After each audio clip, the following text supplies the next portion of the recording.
என்னை பாரும், இந்த ஒரு முறை இறங்கும். அப்படியே கைகளை உயர்த்து, கண்களை மூடி, உடைய முகத்தின் ஒளியை எங்கள் மேல் பிரகாசிக்கப்படும். என்ன பாருங்க ஆண்டவரே, உங்க பார்வை போதும்பா, என் வாழ்க்கை மாற ஆண்டவரே அர்ப்பணிக்கிறோம். தொடர்ந்து எங்க கூட பேசுங்க. மீட்பர் நாமத்தில் பிதாவே, ஆமென். கர்த்தர் நல்லவர். சத்ருவின் கண்ணியில் இராதே. சத்ருவுக்கு கண்ணியாய் இரு. Don't be in the enemy's trap, but be his snare. கர்த்தர் இந்த பூமியிலே நம்மை படைத்ததுக்கு ஒரு நோக்கம் உண்டு. சத்ருவின் பிடியில் அகப்பட வைப்பதற்கல்ல, சத்ருவின் தலையை நசுக்குவதற்காக. அதுதான் வேதம் சொல்லுகிறது, சமாதானத்தின் தேவன் தாமே சீக்கிரமாய் சாத்தானை உங்கள் காலின் கீழே நசுக்குவார். இந்த கண்ணி ட்ராப் அப்படின்னா என்ன அப்படின்னா, பறவை அல்லது விலங்கு இவைகளை அகப்படுத்தும்படி அவைகள் அடிக்கடி சஞ்சரிக்கும் பாதைகளில் அவைகளுக்கே தெரியாமல் அவைகளை பிடிக்க மறைத்து வைப்பதின் பெயர் தான் கண்ணி. இவன் எப்படியாவது அகப்படுத்திடணும். நீங்க கவனிச்சீங்கன்னா தெரியும், கண்ணியில் அகப்படுறது வரைக்கும் அந்த பறவைக்குன்னு ஒரு சுதந்திரம் உண்டு, அந்த மிருகத்துக்குன்னு ஒரு சுதந்திரம் உண்டு. எது வரைக்கும் அப்படின்னா, இந்த கண்ணியில அகப்படுத்துறது வரைக்கும். ஆனா கண்ணியில அகப்பட்டதுக்கு அப்புறம் அதை என்ன செய்யணும்னு தீர்மானிக்கிறது யாரா இருப்பாங்க அப்படின்னா, யார் அந்த கண்ணி வச்சாங்களோ அவங்களதான் இருப்பாங்க. என் வாழ்க்கையில நான் என்ன செய்யணும், என்ன செய்யக்கூடாதுன்னு தீர்மானிக்கிறது சாத்தானா இருப்பான் என்றால், நான் எதில் இருக்கிறேன் என்றால், நான் கண்ணியில் அகப்பட்டிருக்கிறேன். பவுல் சொல்ற, நன்மை செய்யணும்னு ஆசை இருக்கு, ஆனா நான் என்ன செய்யறேன் அப்படின்னா தீமை செய்யறேன். நன்மை செய்யணும்னு ஆசை இருக்கு, பாவம் செய்யக்கூடாதுன்னு தான் நினைக்கிறேன், ஆனா பாவம் செஞ்சிடறேன். ஜோமனுன்னு நினைக்கிறேன், ஆனா அந்த நேரத்தில் வேற ஏதோ செஞ்சிட்டு இருக்கிறேன். இதெல்லாம் எதை காண்பிக்கிறது அப்படின்னா, நாம் அவனுடைய கண்ணியிலே, அவனுடைய பிடியிலே இருக்கிறோம். இந்த கண்ணி எப்படி வைப்பாங்க அப்படின்னா, அந்த கண்ணி வெளியே தெரியாது.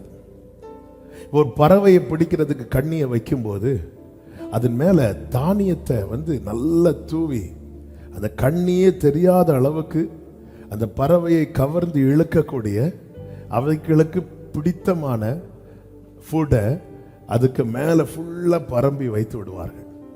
இந்த கண்ணிக்கு உள்ள என்ன இருக்குன்னா ஒரு சுருக்கு இருக்கும்.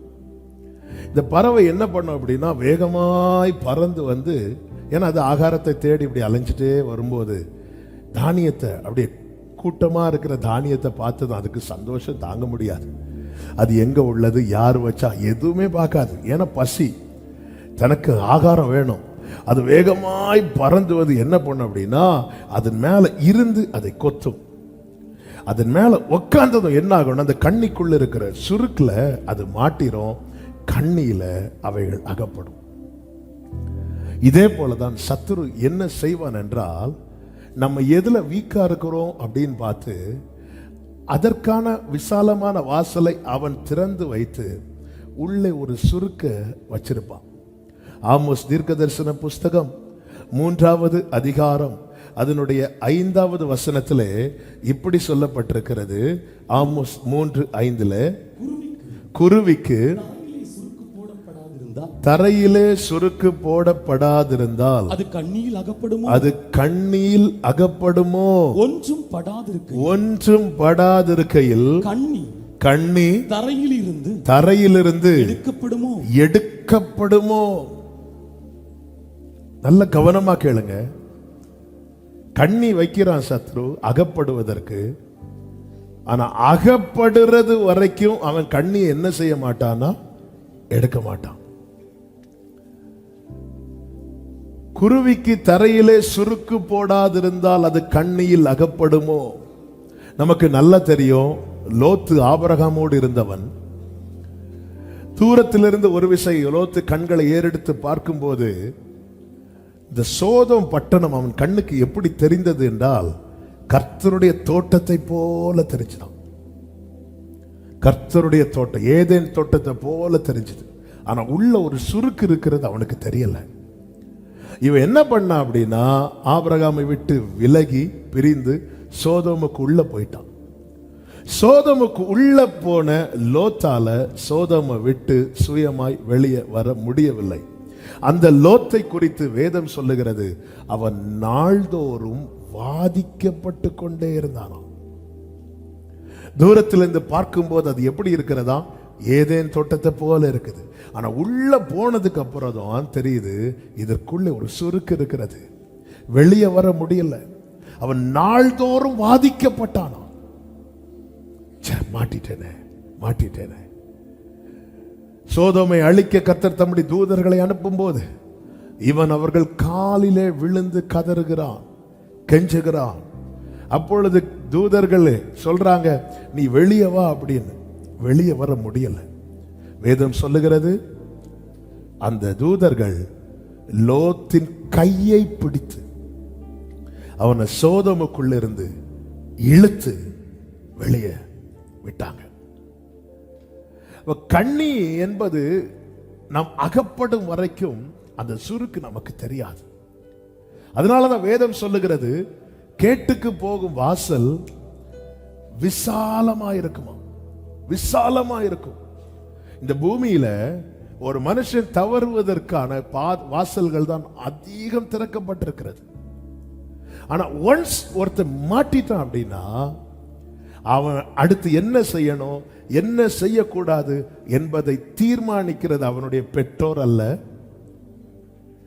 யார் அந்த கண்ணியிலே அவனை அகப்படுத்தினானோ அவனை தீர்மானிக்கிறான். அடிக்கடி சொல்லுகிற வார்த்தை, யூத ராஜ சிங்கத்தின் பிள்ளைகள் என்று சொல்லுகிற அநேகரை இன்னைக்கு சாத்தான் கையில வச்சு யூஸ் பண்ற டாயா, கையில வச்சு விளையாடுற டாயா யூஸ் பண்ணிட்டு இருக்கிறான். நான் இன்னைக்கு எப்படி இருக்கிறேன், யார் கையில் இருக்கிறேன்? நம்ம என்ன டிப் டாப்பா ட்ரெஸ் பண்ணி நல்ல ஸ்டைல் பண்ணி வெளியே 4 பேர் பார்க்குற மாதிரி போனா நம்ம தான் சாதித்ததா நினைச்சிட்டு இருக்கிறோம். இல்லை, ஒவ்வொரு கட்டம் தாண்டும் போது நாம் பண்ணதெல்லாம் திரும்பி பார்த்தா ச்சே அப்படிதான் இருக்கும் நமக்கு. ஆனா ஒரு சக்சஸ்ஃபுல் லைஃப், ஒரு பர்பஸ்ஃபுல் லைஃப் ஒருவன் வாழ வேண்டுமானால் அவன் கண்ணியில் அகப்பட்டிருக்க கூடாது. 142வது சங்கீதம் அதனுடைய 3வது வசனத்திலே தாவீது இப்படி சொல்லுகிறார், என் ஆவி என்னில் தியங்கும் போது நீர் என் பாதையை அறிந்திருக்கிறீர். நான் நடக்கிறதற்கு நடக்கிற வழியில் மறைவாக எனக்கு கண்ணி வைத்தார். இந்த வார்த்தையை கவனிச்சீங்களா? தாவீது எப்படி நடக்கிறார் பாத்தீங்களா? பயந்து பயந்து. தாவீது எப்படி பயந்து காலடி எடுத்து வைக்கிறார்? நான் ஏதாவது கண்ணில மாட்டிடுவேனா, நான் ஏதாவது கண்ணில் அகப்பட்டு விடுவேனோ, என் ஆவி என்னில் தியங்கும் போது நீர் என் பாதையை அறிந்திருக்கிறீர். தாவீது யார்? ஒரு பெரிய ராஜா. தாவீதுக்கு பின்னாக ஒரு பெரிய டீம் உண்டு, எல்லாரையும் ஜெயிக்கிறான், எங்க போனாலும் வெற்றி. தாவீதுக்கு தோல்வி இல்லை, தாவீது எங்கேயுமே தோக்கல. அப்படி இருந்தும் தாவீது ஒவ்வொரு ஸ்டெப்ப எவ்வளவு கேர்ஃபுல்லா எடுத்து வைக்கிறான் தெரியுமா? ஏன் கேர்ஃபுல்லா எடுத்து வைக்கிறான்னா, சவுல் என்பவன் எங்க வேணாலும் எனக்கு கண்ணி வச்சிருக்கலாம். நான் கொஞ்சம் அசதி ஆயிட்டேனா, நான் கொஞ்சம் நிர்விசாரமா இருந்துட்டேனா, என்னை அகப்படுத்துவது சவுலுக்கு எளிது. ஒன்ஸ் நான் சவுல் கையில அகப்பட்டு விட்டால் அதன் பிறகு அவன் என்னை வச்சிருக்க மாட்டான். திருடன் திருடவும் கொல்லவும் அழிக்கவும் வருகிறான். ஒரு தேவ பிள்ளை, அழைக்கப்பட்ட தெரிந்தெடுக்கப்பட்ட தேவ திட்டமுடைய தேவ அபிஷேகம் பெற்ற ஒரு தேவ பிள்ளை தன் பாதையை குறித்த கவனம் மிக மிக தேவை. ஆண்டவரே, என் ஆவி என்னில் தியங்கும் போது நீர் என் பாதை அறிந்திருக்கிறீர். ஏன் இந்த பயம் வருது? எங்க கண்ணி வைத்திருப்பான் தெரியாது. எனவேதான் வேதம் சொல்லுகிறது, ஞானமாய் நடந்து காலத்தை பிரயோஜனப்படுத்திக் கொள்ளுங்கள். நல்ல கேளு, ஒன்ஸ் அகப்பட்டுட்டா அகப்பட்டதுதான். இந்த சத்துருவின் நோக்கம் என்ன தெரியுமா? 1 பேதுரு 5வது அதிகாரம் அதனுடைய 8வது வசனத்தில் இப்படி சொல்லப்பட்டிருக்கிறது, தெளிந்த புத்தி உள்ளவர்களாயிருங்கள், விழித்திருங்கள், ஏனெனில் உங்கள் எதிராளி ஆகிய பிசாசானவன் கெர்ச்சிக்கிற சிங்கம் போல எவனை விழுங்கலாமோ என்று வகை தேடி சுற்றி திரிகிறான். அவனுடைய நோக்கம் என்னன்னா, கர்த்தருக்கென்று நிற்கிறவர்கள், வெற்றியோடு வாழ்க்கையை தொடருகிறவர்கள், கர்த்தருக்கென்று பயன்படும்படி ஏற்படுத்தப்பட்டவர்களை விழ வைக்கணும், விழுங்கணும். விழுங்கணும்னா என்ன அர்த்தம்? அவனை இல்லாம ஆக்கணும். அவனுடைய வாழ்க்கையே பிரயோஜனமற்றதாய், அர்த்தமற்றதாய், இப்படி ஒருத்தன் இருந்தானே தெரியாத அளவுக்கு அவன் லைஃபை டேமேஜ் பண்ணிடணும். இதுதான் சாத்தானுடைய தந்திரம், சாத்தானுடைய நோக்கம். இதற்காக அவன் கையாளுகிற விதங்கள், கையாளுகிற வழிகள் என்பது என்ன வேணாலும் செய்வான். போன யூத் ஃபெஸ்ட்ல சொன்னேன் நினைக்கிறேன், ஒவ்வொருத்தருக்கும் ஒவ்வொரு வீக்னஸ் உண்டு. பலவீனம் இல்லாத யாருமே கிடையாது. ஆனா எல்லாரும் ஒரே காரியத்தில் வீக்கா இருக்க மாட்டோம். சாத்தானுக்கும் நம்முடைய வீக்னஸ் தெரியும். என்ன பண்ண இவனை விழத்தள்ளலாம், எப்படி விழுங்க வைக்கலாம். அதனாலதான் வேதம் சொல்லுகிறது, தெளிந்த புத்தி உள்ளவர்களாய் இருங்கள். கொஞ்சம் அசதியா இருந்த தாவீதை பாத்தீங்களா? சவுல் அசதியா இருந்தான், தாவீது கையில் அகப்பட்டான். தாவீது விழிப்பா இருந்ததுனால சவுல் கையில் அகப்படல. இதேதான், நாம் அசதியா இருந்தா சாத்தான் ஈஸியா பிடிச்சிருவான். நாம விழிப்பா இருந்தா சத்துருவுக்கு கண்ணியா இருப்போம். நம்ம என்ன நினைச்சிட்டு இருக்கிறோம்னா, இன்னும் இருக்குல்ல லைஃப். எங்க இருக்கு? எங்க லைஃப் இருக்கு? வாழ்க்கையில தெரிந்தெடுக்க வேண்டிய பகுதியில நான் சரியானதை தெரிந்தெடுக்கவில்லை என்றால் பின்னாடி அழ வேண்டி இருக்கும். ஏசாவை பாத்தீங்களா? கூலா சேஷ்டபுத்திர பாகமா, நான் சாக போற எனக்கு என்னத்துக்கு இந்த சேஷ்டபுத்திர பாகம்? அவன் தெரிந்தெடுக்க வேண்டிய பகுதி நேரத்தில் சரியானதை தெரிந்தெடுக்காம அற்பமானதை தெரிந்தெடுத்து பின் நாட்களில் அவன் வடித்த கண்ணீர் என்பது கொஞ்சமல்ல, அவன் சத்தமிட்டு அழுதான் என்று வேதம் சொல்லுகிறது. இது சரியான டைம். நான் யாரா இருக்கணும், நான் எப்படி இருக்கணும்? சத்ருவின் கண்ணியில் இருக்க வேண்டுமா? சத்ருவுக்கு கண்ணியாய் இருக்க வேண்டுமா? என் ஆவி என்னில் தியங்கும் போது, ஆண்டவரே, அவன் ஒவ்வொரு நாளும் தாவீதுனுடைய ஜெபம் எதுவா இருக்கு அப்படின்னா, ஆண்டவரே, என் பாதையில எங்க கண்ணி வச்சிருக்கான்னு தெரியாதுப்பா, என்னை காத்துக்கொள்ளும். எனவேதான் தாவீது சொல்லுகிறார், வேடனுடைய கண்ணிக்கு தப்பின குருவியை போல எங்கள் ஆத்துமா தப்பிட்டு கண்ணி தெரித்தது, நாங்கள் தப்பினோம். சத்துரு பாருங்க, ஒரு வழியா நம்மை அகப்படுத்த வருவான். அந்த வழியில் அவனால முடியல அப்படின்னா அவன் போக மாட்டான். வேற எந்த மார்க்கத்தில் இவனை பிடிக்கலாம் அப்படி யோசிப்பான். இஸ்ரவேலை சபிக்கும்படிக்கு பாலாக் என்ன செய்கிறான் என்றால், கூலி கொடுத்து பிழையாம கொண்டு வருகிறான். எதற்காக? இஸ்ரவேலை சபிக்க வேண்டும் என்பதற்காக. என்னாகமம் 23வது அதிகாரத்திலே 9வது வசனத்திலே, கண்மலையின் உச்சியிலிருந்து நான் அவனை கண்டு. கண்மலையின் உச்சியில எதுக்கு கொண்டு வந்து நிக்க வைக்கிறான்னா, இஸ்ரவேலை சபிக்கணும்.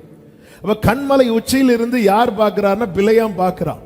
பார்க்கும்போது சொல்லுகிறான், இந்த ஜனங்கள் ஜாதிகளோடு கலவாமல் தனியே வாசமாய் இருக்கிறார்கள், என்னால இவங்களை சபிக்க முடியல. அப்படி சொன்னதுமே 13வது வசனத்தை வாசியுங்கள். பின்பு பாலாக் அவனை நோக்கி நீர் அவர்களை பார்க்கத்தக்க வேறொரு இடத்திற்கு என்னோட கூட வாரும் அப்படின்னு சொல்லிட்டு கூட்டிட்டு போறான்.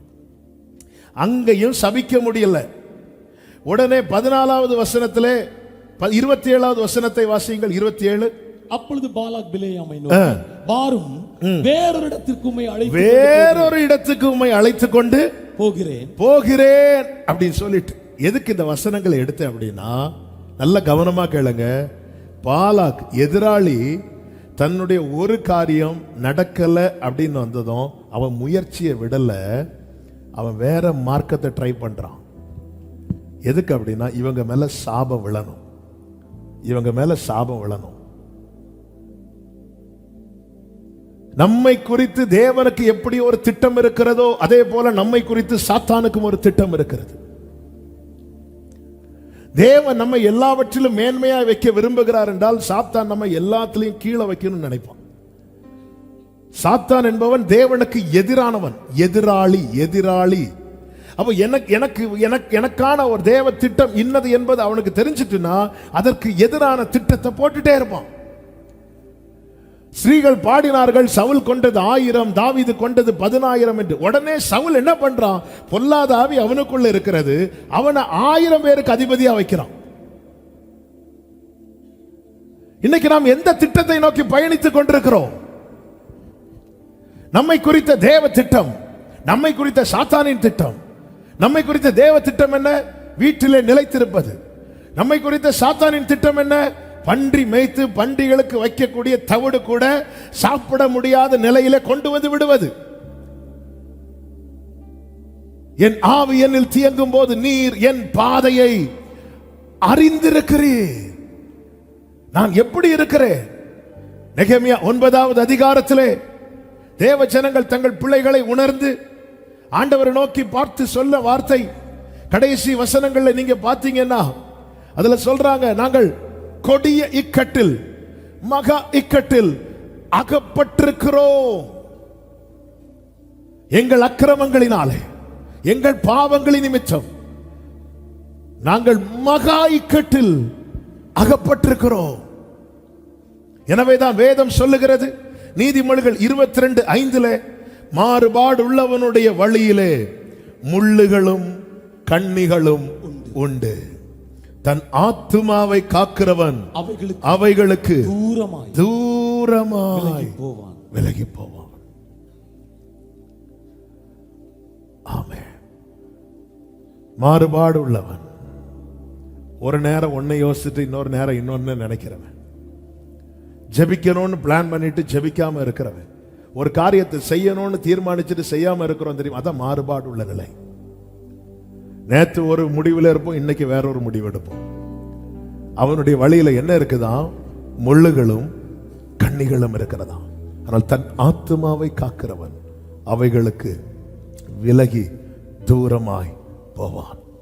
எனவேதான் பிரசங்கி புஸ்தகம் எழுதும் போது சாலமோனை கொண்டு கர்த்தர் இப்படி எழுத வைத்தார். அதனுடைய 2-3 வசனங்களிலே நீ அவன் சமூகத்தை விட்டு, யார் சமூகத்தை விட்டு? பிரசங்கி 8வது அதிகாரம் 3வது வசனம், நீ அவன் ராஜ சமூகத்தை விட்டு விலக துரிதப்படாதே. நல்ல கவனமா கேளுங்க தம்பி தங்கச்சிகளை. நமக்கு ஒரு பிரச்சனைனா நம்ம முதல்ல எதுல தெரியுமா கை வைக்கிறோம்? ஜெபம் பண்றது, பைபிள் ரீட் பண்றது, சர்ச்சுக்கு போறது, மினிஸ்ட்ரியில இன்வால்வ் ஆகிறது, இப்படி ஆண்டவருக்கு எடுத்த காரியத்தை தான் நம்ம முதல்ல ஸ்டாப் பண்றோம். மேக்கப் போடுறத குறைக்கிறோமா? சாப்பிட்றத நிறுத்துறோமா? இல்ல. நமக்கு ஏதாவது ஒண்ணு வந்துட்டுன்னா உடனே எது முடியாம ஆயிரும் தெரியுமா? ஜெபம் பண்றது முடியாம ஆயிரும், பைபிள் படிக்க முடியாம ஆயிரும். நம்ம சொல்ற ரீசன்லாம். ஆனா மீதி எல்லா காரியம் முடியும். நம்ம நல்லா படுத்து தூங்குவோம், காலில் நல்லா கிளம்புவோம், எல்லா வேலையும் நடக்கும். ஆனா ஒரு வேலை மட்டும் நடக்காது. என்ன? ஏன்னா என் லைஃப்ல இப்படி ஆயிட்டு, எனக்கு அப்படி ஆயிட்டு. யாரோ நம்மளை ஹர்ட் பண்ணுவாங்க, நம்ம ஜெபத்தை கட் பண்ணுவோம். யாராலேயோ நம்ம காயப்பட்டிருப்போம், நம்ம ஆண்டவரோடு உள்ள உறவை துண்டிப்போம். வேதம் சொல்லுகிறது, அவன் சமூகத்தை விட்டு விலக துரிதப்படாதே. பொல்லாத காரியத்தில் பிடிவாதமாய் நில்லாதே. பொல்லாத காரியத்தில் எவன் ஒருவன் பிடிவாதமாய் நிற்கிறானோ அவன் தேவ சமூகத்தை விட்டு வேகமாய் விலகுகிறானோ. வேதம் சொல்லுகிறது, அவன் தனக்கு இஷ்டமானபடி எல்லாம் செய்வான். என் வாழ்க்கையில தேவ திட்டம் மாத்திரம் நிறைவேறணும் அப்படின்னா நான் எங்க இருக்கணும் தெரியுமா? தேவ சமூகத்தில் இருக்கணும். நான் எங்க இருக்கக்கூடாது தெரியுமா? சத்துருவின் கண்ணியில இருக்க கூடாது. திட்டம் பெரியது. நாம் இந்த பூமியிலே பிறக்கிறோம் என்றால் அதே நேரத்தில் எத்தனை குழந்தைங்க மரிக்கிறாங்க தெரியுமா?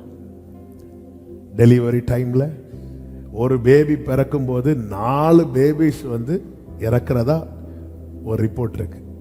ஓவராலா ஒரு ஆவரேஜா சொல்றாங்க, ஒரு குழந்தை பிறக்குதுன்னா 4 குழந்தைங்க இறக்குதான். எத்தனை பிள்ளைங்க வயிற்றிலேயே இல்லாம போயிருக்கிறாங்க. தேவன் எதையுமே சும்மா படைக்க மாட்டார். நம்ம எல்லாருமே அவருடைய சிருஷ்டிகள். அவர் நம்முடைய சிருஷ்டிகர். அப்போ தேவன் மனிதனை செம்மையானவனாகவே படைத்தார் என்று வேதம் சொல்லுகிறது. அப்போ அவர் தம்முடைய நோக்கத்தையும் தம்முடைய திட்டத்தையும் வைத்து நம்மை உருவாக்கி இருக்கிறார். அவருடைய திட்டம் எப்படிப்பட்ட திட்டமா? உன்னத திட்டம், உயர்ந்த திட்டம், நாம் நினைப்பதற்கும் வேண்டிக் கொள்வதற்கும் அதிகமான திட்டம், நாம் அறியாததும் எட்டாததுமான திட்டம். நமக்கு எட்டாது. தாவீது என்னைக்காவது நினைச்சிருப்பாரா நான் தான் அடுத்த ராஜாவா போறேன்? இல்ல.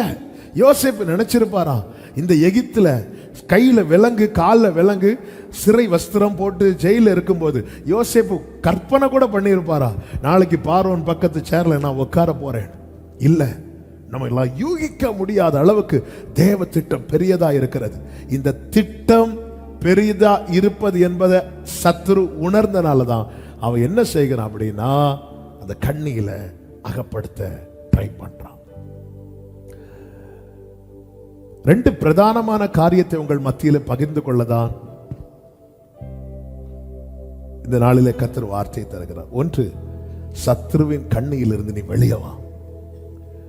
2, சத்துருவுக்கு கண்ணியாக மாறு. கொஞ்ச நேரம் நான் கர்த்தருடைய வார்த்தையை கொடுத்து நான் ஜெபத்தில் நடத்த விரும்புகிறேன். வேதத்தில் ஒரு நல்ல பலசாலி பலவானை நமக்கு தெரியும். அவன் பெயர் தான் சிம்சோன். இந்த சிம்சோனுடைய பிறப்பை நீங்க பார்த்தீங்கன்னா அது ஒரு அதிசயம்.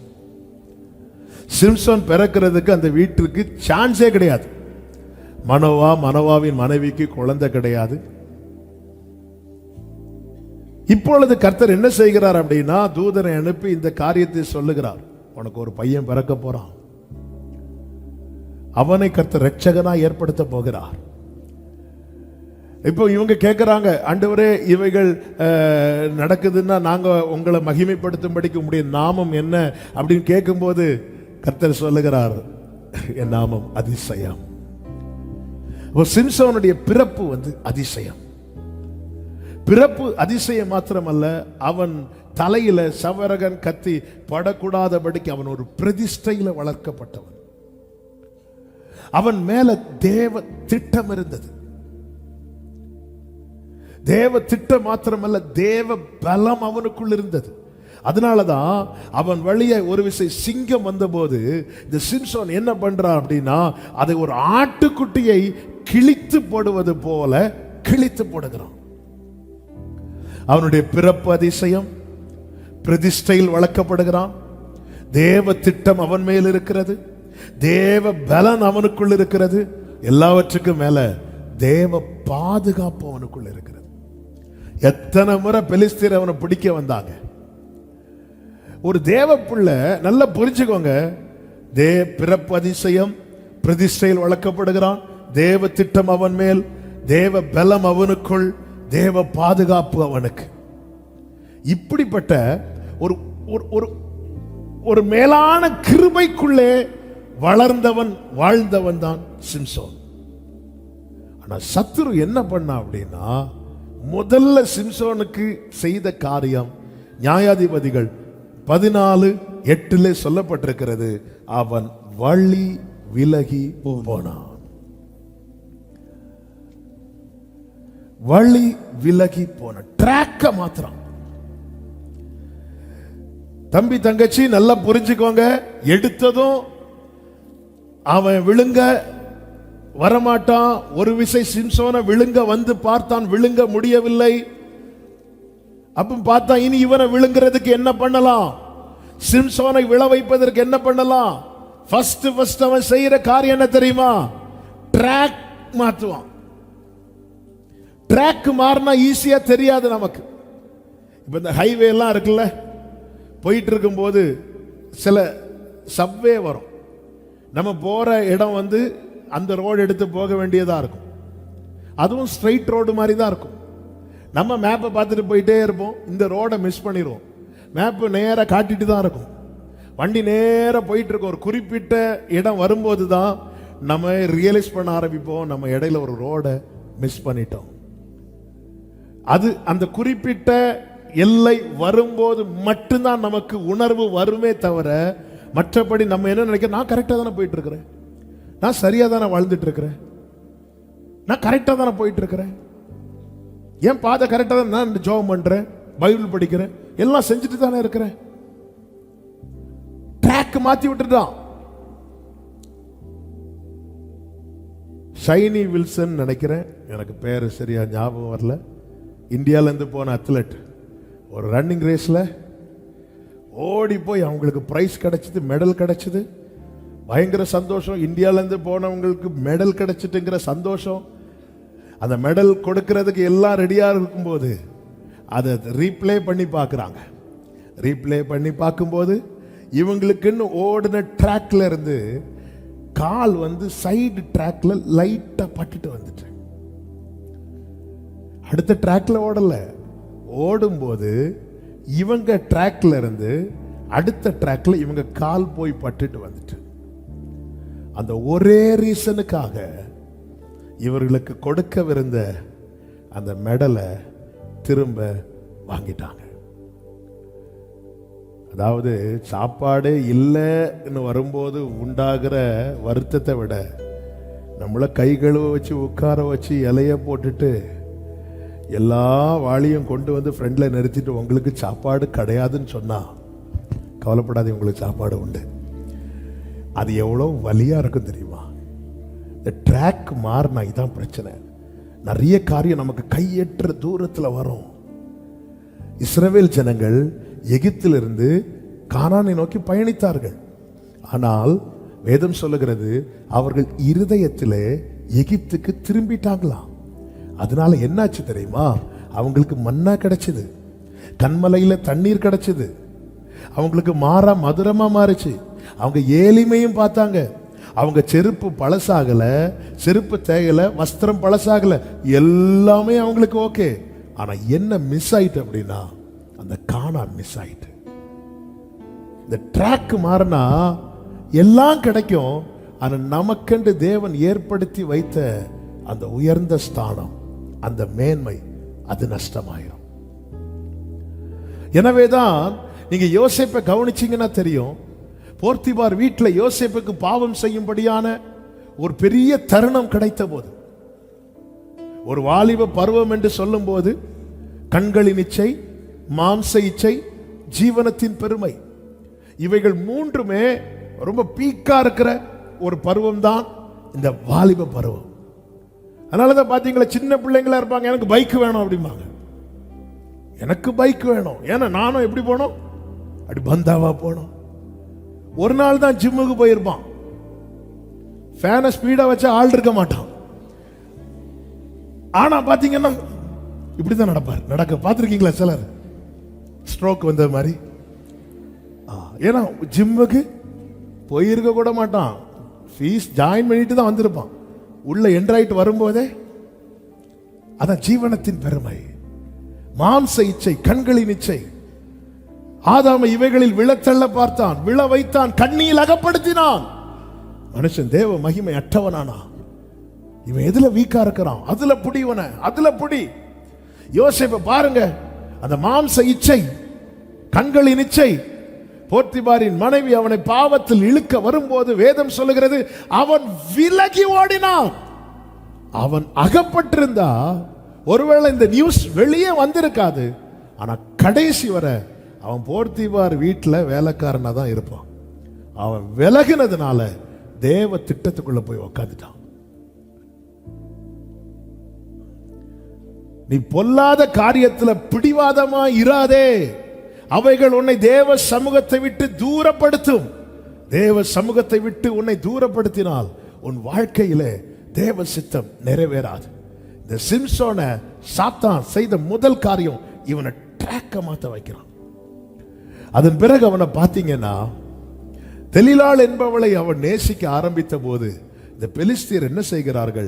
நியாயாதிபதிகள் 16வது அதிகாரம் அதனுடைய 5வது வசனத்தில் இப்படி சொல்லப்பட்டிருக்கிறது, அவளிடத்திற்கு பெலிஸ்தியரின் அதிபதிகள் போய், அவளிடத்திற்கு பெலிஸ்தியர் அதிபதிகள் போய். நல்ல கவனமா கேளுங்க. நீ அவனை நயம் பண்ணி. நல்ல கவனமா கேளுங்க. பெலிஸ்தியர் யார்கிட்ட வரல? சிம்சோன்ட்ட வரல. பெலிஸ்தியர் எங்க போறாங்க? சிம்சோன் எங்க போவானோ அங்க போறாங்க. இதுதான் நான் ஆரம்பத்தில் சொன்னேன். நம்ம எந்த பாதையிலே அடிக்கடி சஞ்சரிக்கிறோம், எதை விரும்புகிறோம், எதை நாடுகிறோம், இதை சத்துரு கவனிக்கிறான். இதை சத்துரு கவனிக்கிறான். இப்ப நம்ம ரூமுக்குள்ளதான் இருப்போம். ஆனா தம்பி டைட்டஸ் சாட்சியில சொன்னது போல ஒரு போனோட தான் இருப்போம். ஃபர்ஸ்ட் ரீல் பார்க்கும்போது ஒரு கிறிஸ்டியன் சாங், அடுத்த ரீல் பார்க்கும்போது அடுத்து ஒரு கிறிஸ்டியன் சாங், அடுத்த ரீல் பார்க்கும்போது ஒரு ஆல்பம் சாங், அடுத்த ரீல் பார்க்கும்போது நம்ம ரீல் அத்து போகும். அது போயிட்டே இருக்கும், போயிட்டே இருக்கும். நம்ம எதை அடிக்கடி பார்க்கிறோமோ அதுதான் இதுல என்ன ஆகும்னா ரிப்பீட் ஆகிட்டு இருக்கும். கரெக்ட் தானே? கரெக்ட் தானே? எதை நம்ம அடிக்கடி பார்க்கிறோமோ அது ரிப்பீட் ஆகிட்டு இருக்கும். தம்பி எல்லாத்தையும் ஓப்பனா சொல்லிட்டான். இன்னும் ஓப்பனா சொல்ல வந்தான், அதான் பிடிச்சு பிரேக் போட்டு. ஆமாம். அப்போ ஒருவனை மாற்ற முடியும். இன்னைக்கு அந்த தம்பி சர்ச்சில் பிரேசல் நடத்துறதை பார்க்கும்போது ரொம்ப சந்தோஷம். ஆமாம். கண்ணிலிருந்து வெளியே வந்துட்டேன்னா நீ தான் ஸ்டார். கண்ணியிலிருந்து வெளியே வந்துட்டேன்னா உன்னை கர்த்தர் லீடரா தான் உயர்த்தி வைப்பான்.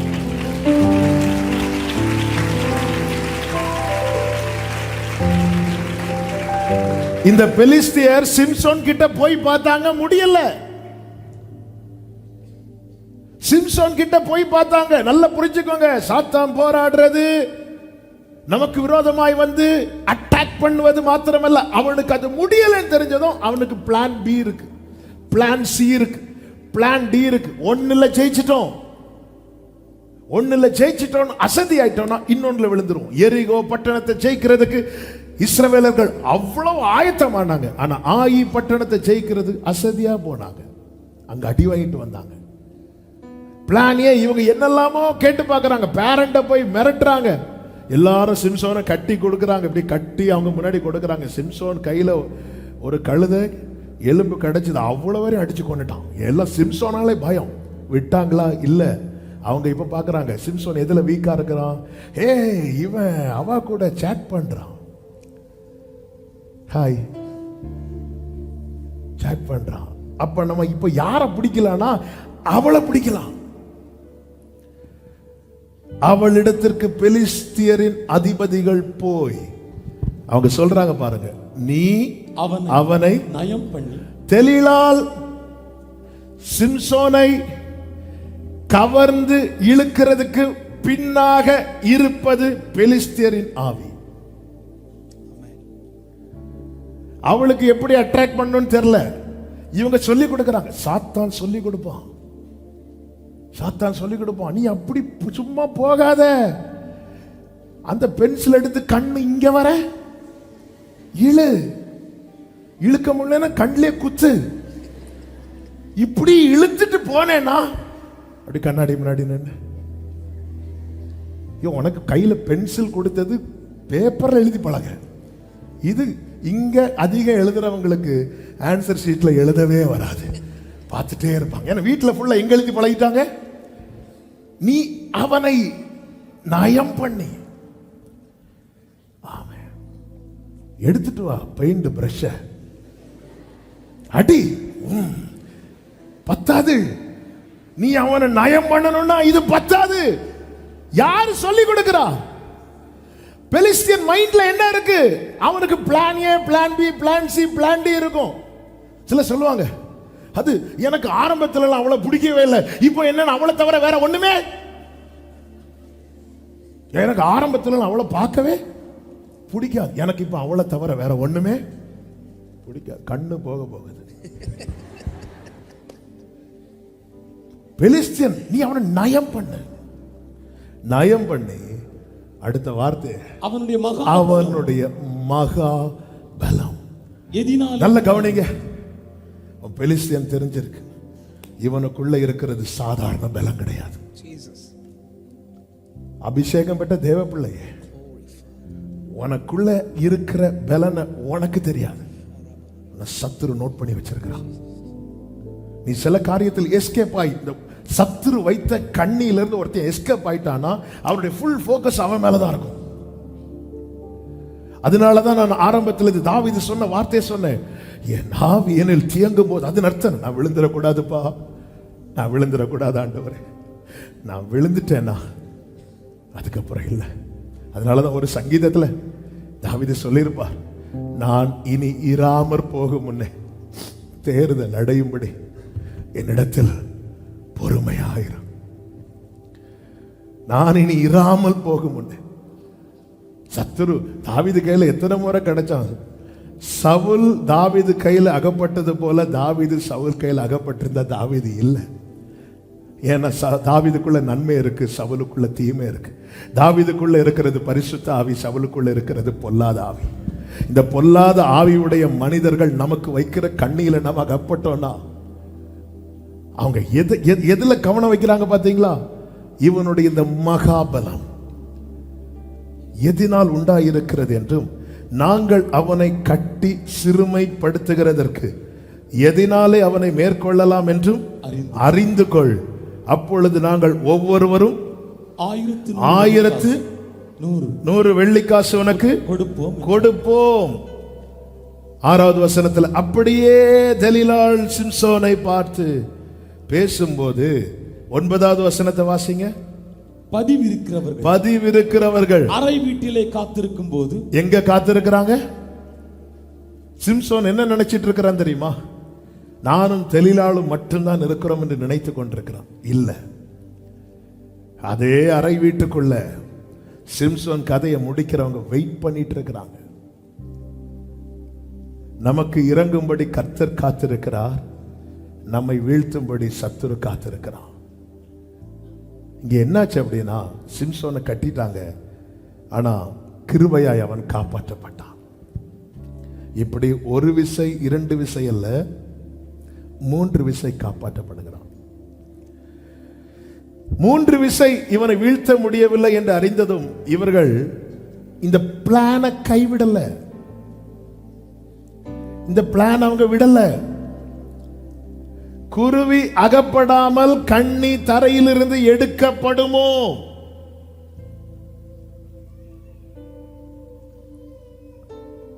அவங்க இந்த அப்போ எனக்கு அகைன்ஸ்ட் நான் நல்லதா எத்தனை யூத் ஃபெஸ்ட் வந்தாச்சு, எத்தனை மீட்டிங் அட்டெண்ட் பண்ணியாச்சு. அப்போ நான் ஒரு கண்ணிலேருந்து எஸ்கேப் ஆயிட்டேன்.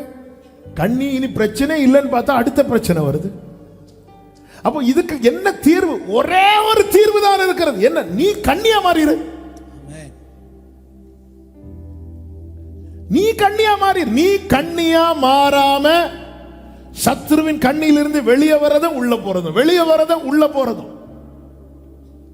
நீ கண்ணியா மாறிடு. இன்னைக்கு கர்த்தர் அதுதான் நம்மோடு கூட பேச விரும்புகிறார்.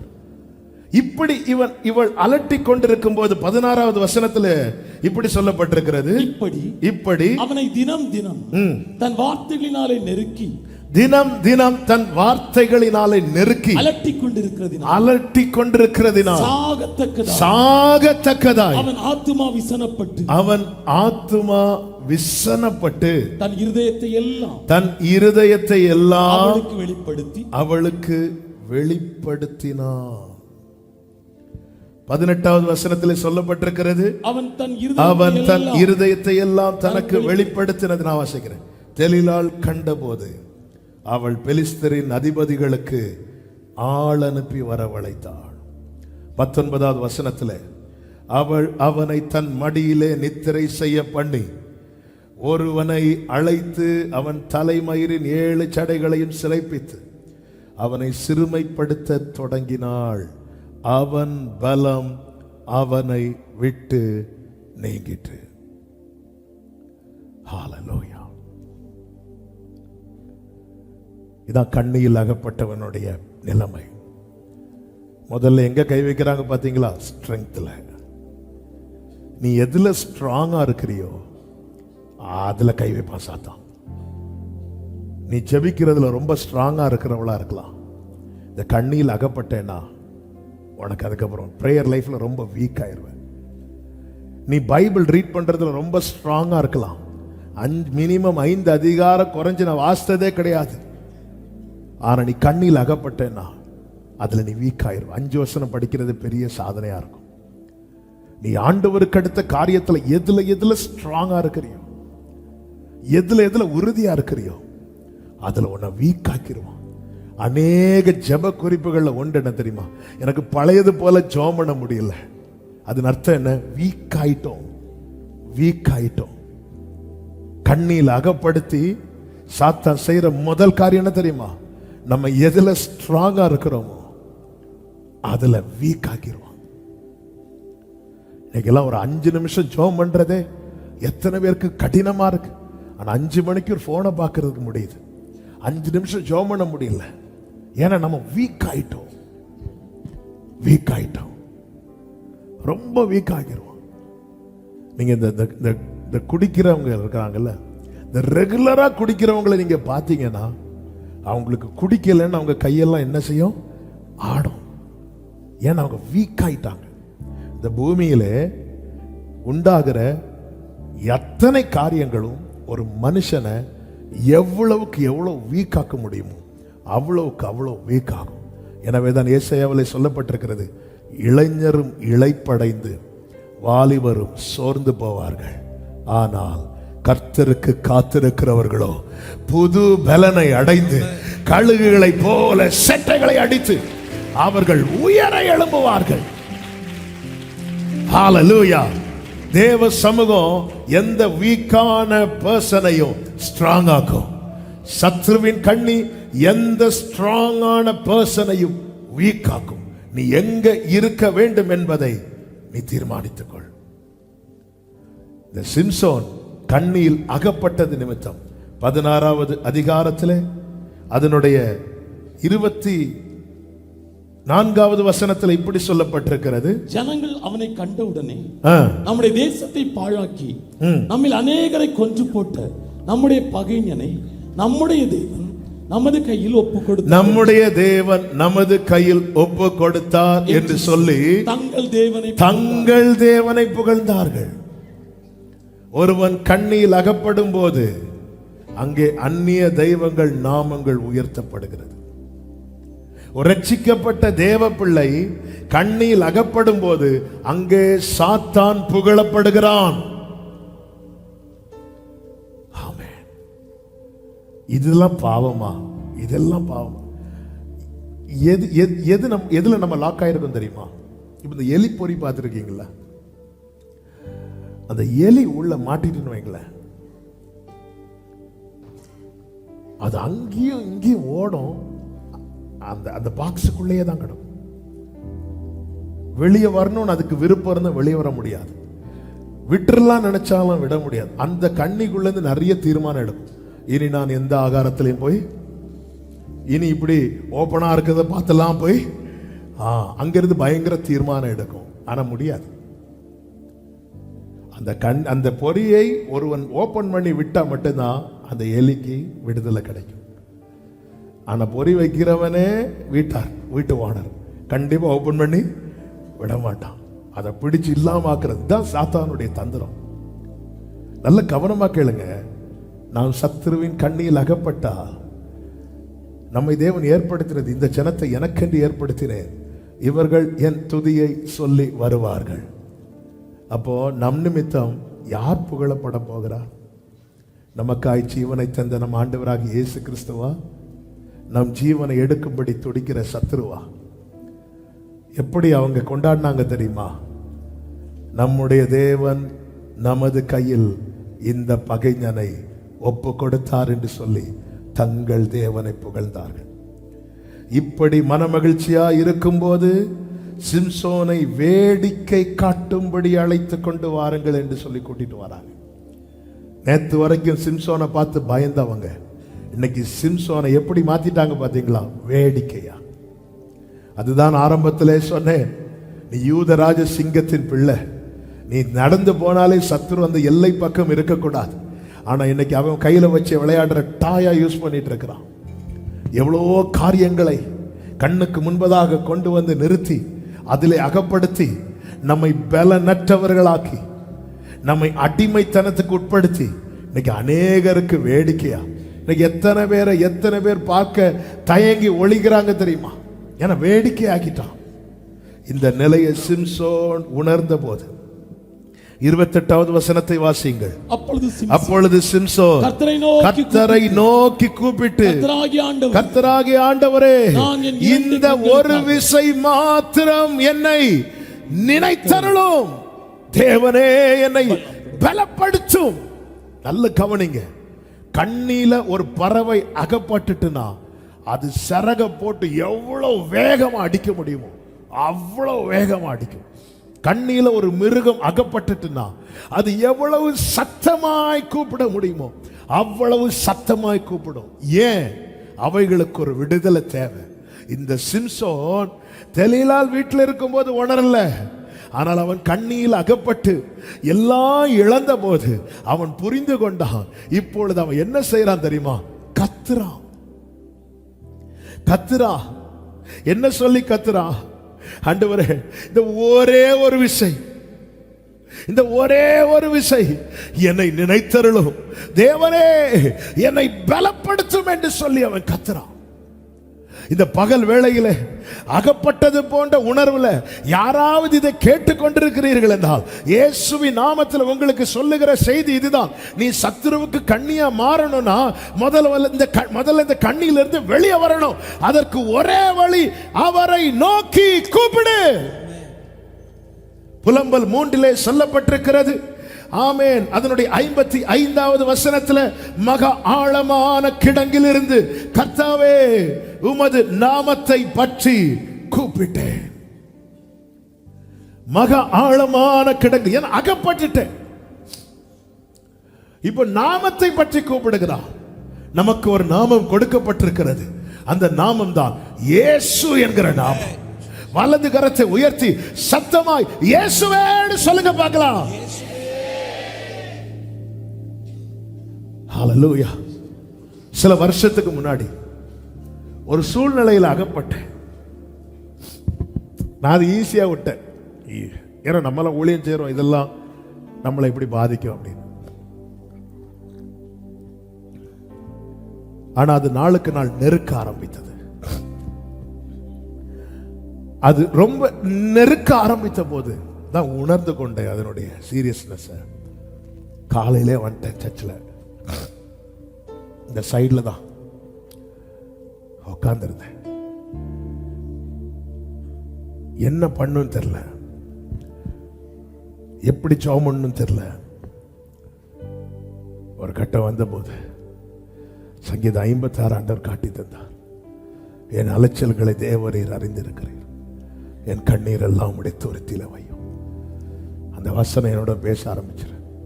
அழுதுரு, வேற வழியே இல்லை. அப்படியே உட்காந்து ஏசப்பா ஏசப்பான்னு சொல்லி நோக்கி கூப்பிட்டேன். ஆண்டவரே, அவ்வளவுதான். உடனே தேவ சமாதானம் ஆட்கொள்ளுது. அன்னைக்கு அந்த காரியத்திலிருந்து எல்லாமே அந்த காரியம் மாறுதலாய் மாற ஆரம்பித்தது. ஆண்டவர் பேச ஆரம்பித்தார். கூப்பிட மறந்துடாத, கூப்பிட மறந்துடாத. சமுத்திரத்தில் பேதுரு அமிழ்ந்து போன போது போட்ல பேதுருவனுடைய பிரதர் அந்திரையா உண்டு. அந்திரையான்னு கூப்பிடல, ஆண்டவரேன்னு கூப்பிட்டான். உடனே கர்த்தர் கை நீட்டி அவன் கையை பிடிக்கிறார். மக ஆழமான கிடங்கில் இருந்து, கர்த்தாவே உம்முடைய நாமத்தை பற்றி கூப்பிட்டேன். வேதம் சொல்லுகிறது 57 நான் உம்மை நோக்கி கூப்பிட்ட நாளிலே கர்த்தர் என்ன செய்தாரா? நீர் அணுகி. அணுகி. அதன் அர்த்தம் என்ன? நான் எப்போ கூப்பிட்டேனோ அங்க கர்த்தர் வருகிறார். 124வது சங்கீதம் எப்படி சொல்லுகிறது?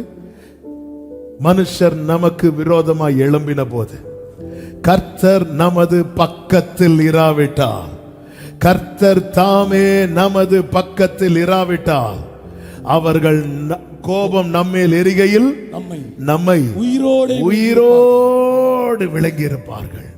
அப்பொழுது தண்ணீர்கள் நம்மேல் பாய்ந்து வெள்ளங்கள் நமது ஆத்துமாவின் மேல் பெருகி கொந்தளிக்கும் ஜலங்கள் நமது ஆத்துமாவின் மேல் புரண்டு போயிருக்கும் என்று இஸ்ரவேல் இப்பொழுது சொல்வதாக. நம்மை அவர்களுடைய பற்களுக்கு இரையாக ஒப்பு கொடாதிருக்கிற கர்த்தருக்கு ஸ்தோத்திரம். வேடருடைய கண்ணிக்கு தப்பின குருவியை போல நம்முடைய ஆத்துமா தப்பிச்சு கண்ணி தெரித்தது, நாம் தப்பினோம். நம்முடைய சகாயம் வானத்தையும் பூமியையும் உண்டாக்கின கர்த்தருடைய நாமத்தில் உள்ளது. அந்த நாமத்தில் இருக்கிறது. இன்னைக்கு நீங்க இந்த கண்ணியிலிருந்து எனக்கு விடுதலை வேணும்னா ஒரே வழிதான், ஒரே வழிதான். அந்த நாமத்தை சொல்லி கூப்பிட போறீங்க. அந்த நாமத்தை சொல்லி கூப்பிட போறீங்க. எப்படி தப்பு வைப்பாரா? வேடனுடைய கண்ணிக்கு தப்பின குருவியை போல நம்முடைய ஆத்துமா தப்பிட்டு. என்ன வார்த்தைங்க இது! அப்போ சாத்தான் லாக் பண்றது எதை தெரியுமா? சோலை, நம்முடைய ஆத்துமாவை. அமெரிக்கா உட்பட பல நாடுகள்ல டெவிலுக்கு, சாத்தானுக்கு தங்கள் சோலை சேல் பண்றாங்களாம். சோலை சேல் பண்ணிட்டு உலக நன்மைகளை அனுபவிக்க இது ரொம்ப அநேக பிரபலங்கள் அதை செய்திருக்கிறார்கள். பிரபலமாகுவதற்கும் ஐஸ்வர்யத்தில் விருத்தி அடைவதற்கும் சோலை டெவிலுக்கு சேல் பண்றாங்க. அப்படிப்பட்டவர்களுடைய ஆரம்பம் ரொம்ப நல்லா இருக்கும், ஆனா முடிவு ரொம்ப ரொம்ப பரிதாபமா இருக்கும். அப்படிப்பட்ட பரிதாபமாய் முடிந்த ஒருவனுடைய வாழ்க்கை தான் மைக்கேல் ஜாக்சன். அந்த நேம் இன்னைக்கும் பிரபலமா தான் இருக்கு. ஆனா அவனுடைய முடிவு மிக மிக மிக மிக பரிதாபம். ட்ரீட் பண்ண நர்ஸ்கிட்ட கடைசியில் மைக்கேல் ஜாக்சன் இப்படி சொன்னாப்ல, எல்லா இன்ஜெக்ஷனையும் போடும், ஏன்னா வலி தாங்க முடியல, பெயின் தாங்க முடியல, என்னெல்லாம் இன்ஜெக்ஷன் உண்டோ எல்லாத்தையும் ஏத்துங்க, மேல ஏத்துங்க, ஏன்னா முடியல முடியல. ஏன்னா சோலை சேல் பண்றாங்க டெவிலுக்கு. இம்மைக்கான இன்னைக்கு புசிப்போம் குடிப்போம் நாளைக்கு வாழ்வோம் என்று இருக்கிறவன் இந்த கண்ணிக்குள் எளிதில் அகப்படுவான். எவ்வளவு வேகமா நாட்கள் ஓடுது, எவ்வளவு வேகமா வளர்ந்துட்டு இருக்கிறோம் தெரியுமா? ஆமா, எத்தனை வருடம் கடந்து ஓடுகிறது. இது நாம் தீர்மானிக்கிற டைம். நான் எங்க இருக்கணும்? கண்ணியில இருக்கிறது வரைக்கும் நம்ம வீக் ஆயிட்டே இருப்போம், வீக் ஆயிட்டே இருப்போம். மைக்கேல் ஜாக்சன் ட்ரீட் பண்ண டாக்டரோ நர்ஸோ நினைக்கிறேன், அவங்க சொல்றாங்க, இப்படி ஒரு முடிவு யாருக்குமே வந்துடக்கூடாது. நான் எத்தனையோ பேருடைய முடிவை பார்த்திருக்கிறேன், இதே போல ஒரு வொஸ்டான ஒரு முடிவை பார்க்கவே இல்லை. மைக்கேல் ஜாக்சன் தன்னை சுத்தி ஒரு டீம் டாக்டர்ஸே வச்சிருப்பானோ. எதுக்கு அப்படின்னா 150 வருஷம் இந்த பூமியில வாழ்வதற்கு. என்ன தண்ணி குடிக்கணும், எப்போ குடிக்கணும், எவ்வளவு அளவு குடிக்கணும், எல்லாத்தையும் அவ்வளோ ஐஸ்வர்யம், அவ்வளோ என்ன வேணாலும் விலைக்கு வாங்கலாம், அந்த அளவுக்கு வளர்ந்தான். அந்த சாத்தான் இருக்கான் தெரியுமா, ஆசீர்வதிக்கிறது மாதிரி காட்டிட்டு வாதிக்க ஆரம்பிப்பான். அதுதான் தெலீலாளை வச்சு அவன் நயம் பண்ணி நிறைய பேச வச்சுட்டான். நிறைய வார்த்தைகளினாலே அவனை விசனப்படுத்தி கடைசியில விசனப்பட்டு அவனுடைய மகா பலத்துல கை வைக்கணும். வேடனுடைய கர்த்தரியம் பட்சத்தில் இருக்கணும். இந்த அகப்படாம யாருமே இல்லைங்க. ஆனா வெளியே வரணும்ல, நம்ம மேல இருக்கிற நோக்கம் நிறைவேறணும்ல. நோக்கம் நிறைவேறலைன்னா நம்முடைய ஓட்டம் அது சக்சஸ்ஃபுல்லும் கிடையாது, அது பர்பஸ்ஃபுல்லும் கிடையாது. இந்த சிம்சோன் கத்துனான், நான் ஆண்டவரை நோக்கி கதறி கண்ணியிலிருந்து தப்பு வைக்கப்பட்டிருக்கிறேன். நான் உணரணும் இது கண்ணீன்னு, இது கண்ணீன்னு உணரணும். சிம்சோன் முதல்ல கண்ணீன்னு உணரல, ஏதோ பிரச்சனைன்னு தெரியுது. ஆனா இந்த தெளிலாளுக்குள்ளதான் இந்த கண்ணி இருக்குன்னு உணரல. ஆனா கண்ணீன்னு உணர்ந்ததும் அவன் கர்த்தரை நோக்கி கூப்பிடுகிறான். அது வரைக்கும் அவன் கர்த்தரை தேடாம என்ன செய்யறது தெரியுமா? நான் மேற்கொள்ளுவேன், நான் இதை செய்வேன், என்னால முடியும். முடியாது. ஒரு மனுஷன் எப்பொழுது கர்த்தரை நோக்கி பார்க்கிறான் தெரியுமா? தன்னால முடியாதுங்கிற நிலைமை வரும்போது. இந்த பகல் வேளையில் நான் இயேசுவின் நாமத்தில் சொல்லுகிறேன், ஆமே. கர்த்தர் இந்த வார்த்தையை தந்து 6 மாதங்களுக்கு மேலாகவே இந்த வார்த்தையை தந்து கர்த்தர் இந்த வார்த்தை இருதயத்தில் வைத்து பேசி கொண்டிருக்கிறார். அகப்பட்ட நிலையில யார் வந்திருந்தாலும் இன்னைக்கு விடுதலை பெறாம இங்கிருந்து போகக்கூடாது. என்ன செய்யணும்? மகா ஆழமான கிடங்கிலிருந்து உமது நாமத்தை பற்றி கூப்பிட்டேன். நான் அந்த நாமத்தை கூப்பிடும் போது எங்க இருந்தாலும் எந்த சூழ்நிலையில இருந்தாலும் இயேசு பக்கத்துல வருவார். அவர் பயப்படாதேன்னு சொல்றாருனாலே பக்கத்தில் இருக்கிறார்னு அர்த்தம். அதனாலதான் நான் கூப்பிட்ட நாளில் நீர் அணுகி பயப்படாதே என்று. You came near when I called you and you said do not fear. பயப்படாத. எப்போ வருவாரா? நான் கூப்பிட்ட நாளில். பயப்படாதேன்னு சொல்றவர் மாத்திரமல்ல, 58வது வசனத்திலே சொல்லப்பட்டிருக்கிறது, you Lord took up my case, you redeemed my life. என் ஆத்துமாவின் வழக்கை நடத்தினீர், என் பிராணனை மீட்டுக் கொண்டீர். ஆமென். பலவான் கையிலிருந்து கொள்ளை பொருளை பறிக்க கொடுமோ? அவர் வந்தார்னா எல்லா கண்ணிகளும் தெரிப்புண்டு போகும். நம்முடைய சகாயம் வானத்தையும் பூமியையும் உண்டாக்கின கர்த்தருடைய நாமத்தில் இருக்கிறது. ஆமென், ஆமென். நம்ம ஆண்டவரை நோக்கி கூப்பிட போறோம். நான் உண்மையா கேட்கிறேன், நீங்க ஜெனியூனா ஆன்சர் பண்ணணும். எனக்கு கண்ணியிலிருந்து விடுதலை வேணும் அப்படி சொல்றவங்க மட்டும் வெக்கப்படாம உங்க கையை உயர்த்துங்க. Thank you Holy Spirit. ஆமென். கை கீழ போடுங்க. சத்துருவுக்கு கண்ணியா இருப்பதையும் சொல்லிவிட்டு நம்ம ஜெபம் பண்ண போறோம்.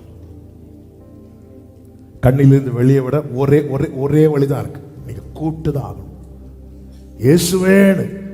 இயேசுவே தாவீதின் குமாரனே எனக்கு இறங்கும் என்று ஒருவன் சத்தமிட கண்ணி டைட் ஆகுது. டைட்டானதும் விட்டானா இவன் சத்தத்தை அதிகமாக்குறான். இன்னும் மகா சத்தமாய் கூப்பிட்டான். வேதம் சொல்லுகிறது இயேசு அங்கே நின்றார். இன்னைக்கு ஜெப வேளையில பக்கத்தில் இருக்கிறவங்க என்ன பண்றாங்க, ஃப்ரெண்ட்ல இருக்கிறவங்க என்ன பண்றாங்க, இது எதையுமே நீங்க பார்க்க கூடாது. ஆமென். நான் ஆண்டவரே, நான் வீக்கா உங்க மத்தியில வந்திருக்கிறேன், என்ன ஸ்ட்ராங் ஆக்குங்கப்பா. பலவீனன் பலவான் என்று சொல்வான், தரித்தீரன் செழித்திடுவான். தேவனின் செயலிதுவே நமக்காய். பலவீனன் பலவான் என்று சொல்வான், தரித்தீரன் செழித்திடுவான். தேவனின் செயலிதுவே நமக்காய். நன்றி சத்துருவுக்கு கண்ணியாயிரு. கண்ணியிலிருந்து வெளியே வர நோக்கி கூப்பிடு. நான் இயேசுவின் நாமத்தில் கேரண்டியா சொல்றேன், குமாரன் உங்களை விடுதலை ஆக்கினார், மெய்யாகவே விடுதலை யானீர்கள்.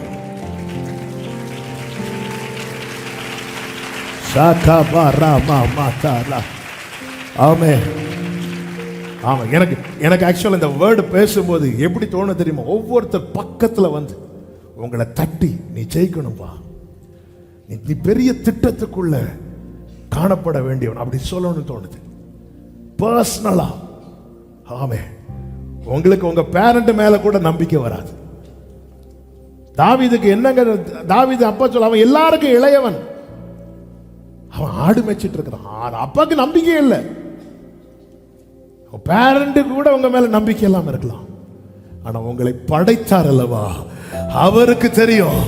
ஞானிகளை வெட்கப்படுத்த பைத்தியங்களையும், பலமுள்ளவைகளை வெட்கப்படுத்த பலவீனமானவைகளையும், உள்ளவைகளை அவமாக்க இழிவானவைகளையும், அற்பமானவைகளையும் தெரிந்தெடுக்கிறவர், எவரையும் மேன்மைப்படுத்தவும் பலப்படுத்தவும் தேவனுடைய கரத்தினால் ஆகும். ஆகும். ஹalleluya, ஹalleluya. அருமையான ஒரு பாடலை நம்ம வர்ஷிப்ல பாடினோமே, குயவனே குயவனே. ஹalleluya. மிதியிடப்பட்ட மண்ணன் மேல் மகத்தான திட்டம் வைத்து, அந்த சரணத்தை பாடு. மிதியிடப்பட்ட மண்ணன் மேல் மகத்தான சித்தம் வைத்து, புடமிடப்பட்ட மண்ணன் மேல் பெரிதான திட்டம் வைத்து, மிதியிடப்பட்ட மண்ணின் மேல் மகத்தான சித்தம் வைத்து, புடமிடப்பட்ட மண்ணின் மேல் பெரிதான திட்டம் வைத்து, எனக்கு நம்பிக்கை உண்டு நம்புறவங்க கைகளை உயர்த்தி,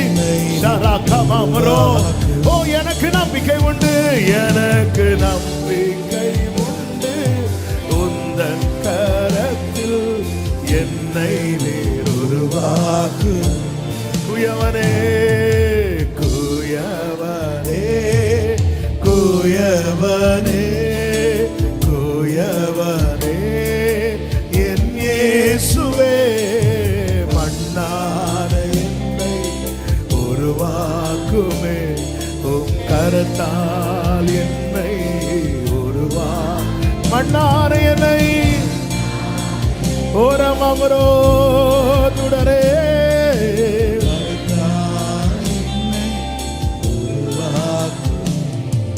கண்ணிலிருந்து வெளியே வர அன்பு தம்பி தங்கச்சி இன்னைக்கு நீ நோக்கி கூப்பிடு.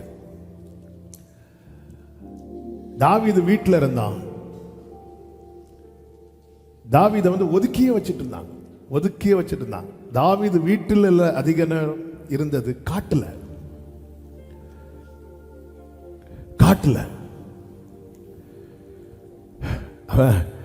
ஈசாய் அப்பான்னு நிறைய கூப்பிட்டதை விட ஆண்டவர் அப்பான்னு கூப்பிட்டது தான் ஜாஸ்தி. அதனால ஆண்டவர் அதை ஒரு தகுதியாக்கிட்டார். அவன் என்னை நோக்கி நீரன் பிதா என்பான். சில உறவுகள் இருந்தோம், அவங்கள கூப்பிட முடியாம ஒதுக்கப்பட்டிருக்கிறீங்கன்னா ஸ்தோத்திரம் சொல்லுங்க, அந்த உறவில் அவர் இருக்கிறார். ஆமென் சொல்லுங்க பார்க்கலாம். ஹல்லேலூயா.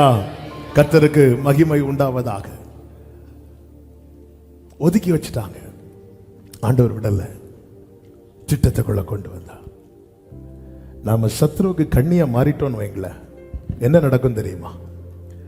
யாத்திராகமம் 10வது அதிகாரம் அதனுடைய 7வது வசனத்தை வாசிக்க கேட்கலாம். யாத்திராகமம் 10:7. அப்பொழுது பார்வோனுடைய ஊழியக்காரர் அவனை நோக்கி, எந்த மட்டும் இந்த மனிதன் நமக்கு கண்ணியாயிருப்பான், எந்த மட்டும் இந்த மனிதன் நமக்கு கண்ணியாய் இருப்பான், தங்கள் தேவனாகிய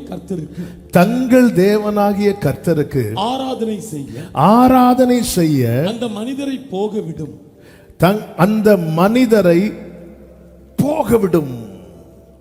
அடுத்த வார்த்தை, எகிப்து அழிந்து போனதை எகிப்து அழிந்து போனதை நீர் இன்னும் அறியவில்லை. நீர் இன்னும் அறியவில்லை. கைகளை உயர்த்தி ஆமென் சொல்லுங்க பார்க்கலாம். ஒரே ஒரு மனுஷன் சத்ருவுக்கு கண்ணியா மாறினதும் சத்ருவின் கோட்டை என்னாகுது தெரியுமா? அழிய ஆரம்பிச்சிட்டு. இந்த கல்லின் மேல் என் சபையை கட்டுவேன், பாதாள வாசல்கள் அதை மேற்கொள்ளாது. ஹalleluya, ஹalleluya. பேதுருவுக்குள்ள என்ன இருந்துச்சு? கிறிஸ்துவை பற்றின வெளிப்பாடு இருந்துச்சு. நீர் உன்னதமான தேவனுடைய குமாரனாகிய கிறிஸ்து என்று சொன்னதும் இயேசு சொல்ற, மாம்சமும் இரத்தமும் இதை உனக்கு வெளிப்படுத்தவில்லை, பரலோகத்தில் இருக்கிற என் பிதா இதை வெளிப்படுத்தினார். இந்த வெளிப்பாடு உனக்குள்ள இருக்குல்ல, இந்த கல்லின் மேல என் சபையை கட்டுவேன். கிறிஸ்துவை பற்றின வெளிப்பாடு மேலதான் சபை கட்டப்பட்டு வருகிறது. பாதாள வாசல்கள் இதை மேற்கொள்ளாது. யார் இந்த மோசே?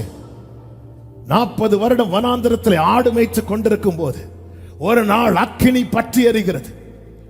முச்செடியிலே அக்கினி பற்றி எறிந்தும் முச்செடி வேகாதிருப்பதை பார்த்து இந்த அற்புத காட்சியை நான் காண்பேன் என்று சொல்லி அவன் கிட்ட வருகிறான். கிட்ட வந்தபோது கர்த்தர் அவனோடு பேச ஆரம்பிக்கிறார். பேசும்போது முதலாவது தன் முகத்தை மூடிக்கொள்ளுகிறான், தன் பாதரட்சியை கழட்டுகிறான், தன் கையில் இருந்த கோலை கீழே போடுகிறான். மொத்தத்தில் அவன் தன்னை அர்ப்பணிக்கிறான். அந்த இடத்துல தான் கர்த்தர் தம்முடைய நாமத்தை அவனுக்கு தெரிவிக்கிறார். என் நாமம் தரிக்கப்பட்ட என் ஜனங்கள். இப்பொழுது மோசே கர்த்தருடைய கோலை எடுத்துக்கொண்டு புறப்பட்டு வருகிறான். எங்கே வருகிறான்? எகிப்துக்கு வருகிறான். நல்லா புரிஞ்சுக்கோங்க, தேவனோடு ஒருவனுக்கு பர்சனல் ரிலேஷன்ஷிப் இருக்குமானால் அவன் இருக்கிற இடத்துல சத்ருவின் கோட்டை அழிந்து கொண்டே இருக்கும். ஹalleluya. எகிப்தியர் வந்து பார்வோன்ட்ட சொல்றாங்க, எந்த மட்டும் இந்த மனிதன் நமக்கு கண்ணியாயிருப்பான். ஹalleluya. அடுத்த வார்த்தையை பார்த்தீங்களா? தங்கள் தேவனாகிய கர்த்தருக்கு ஆராதனை செய்ய அந்த மனிதனை என்றல்ல, அந்த மனிதரை போகவிடும். என்னதின் அர்த்தம்? ஒருத்தன் சத்துருவுக்கு கண்ணியா மாறிட்டானா ஒரு கூட்ட ஜனங்கள் தேவனுக்கு ஆராதிக்கிறவர்களாய் மாறுவார்கள்.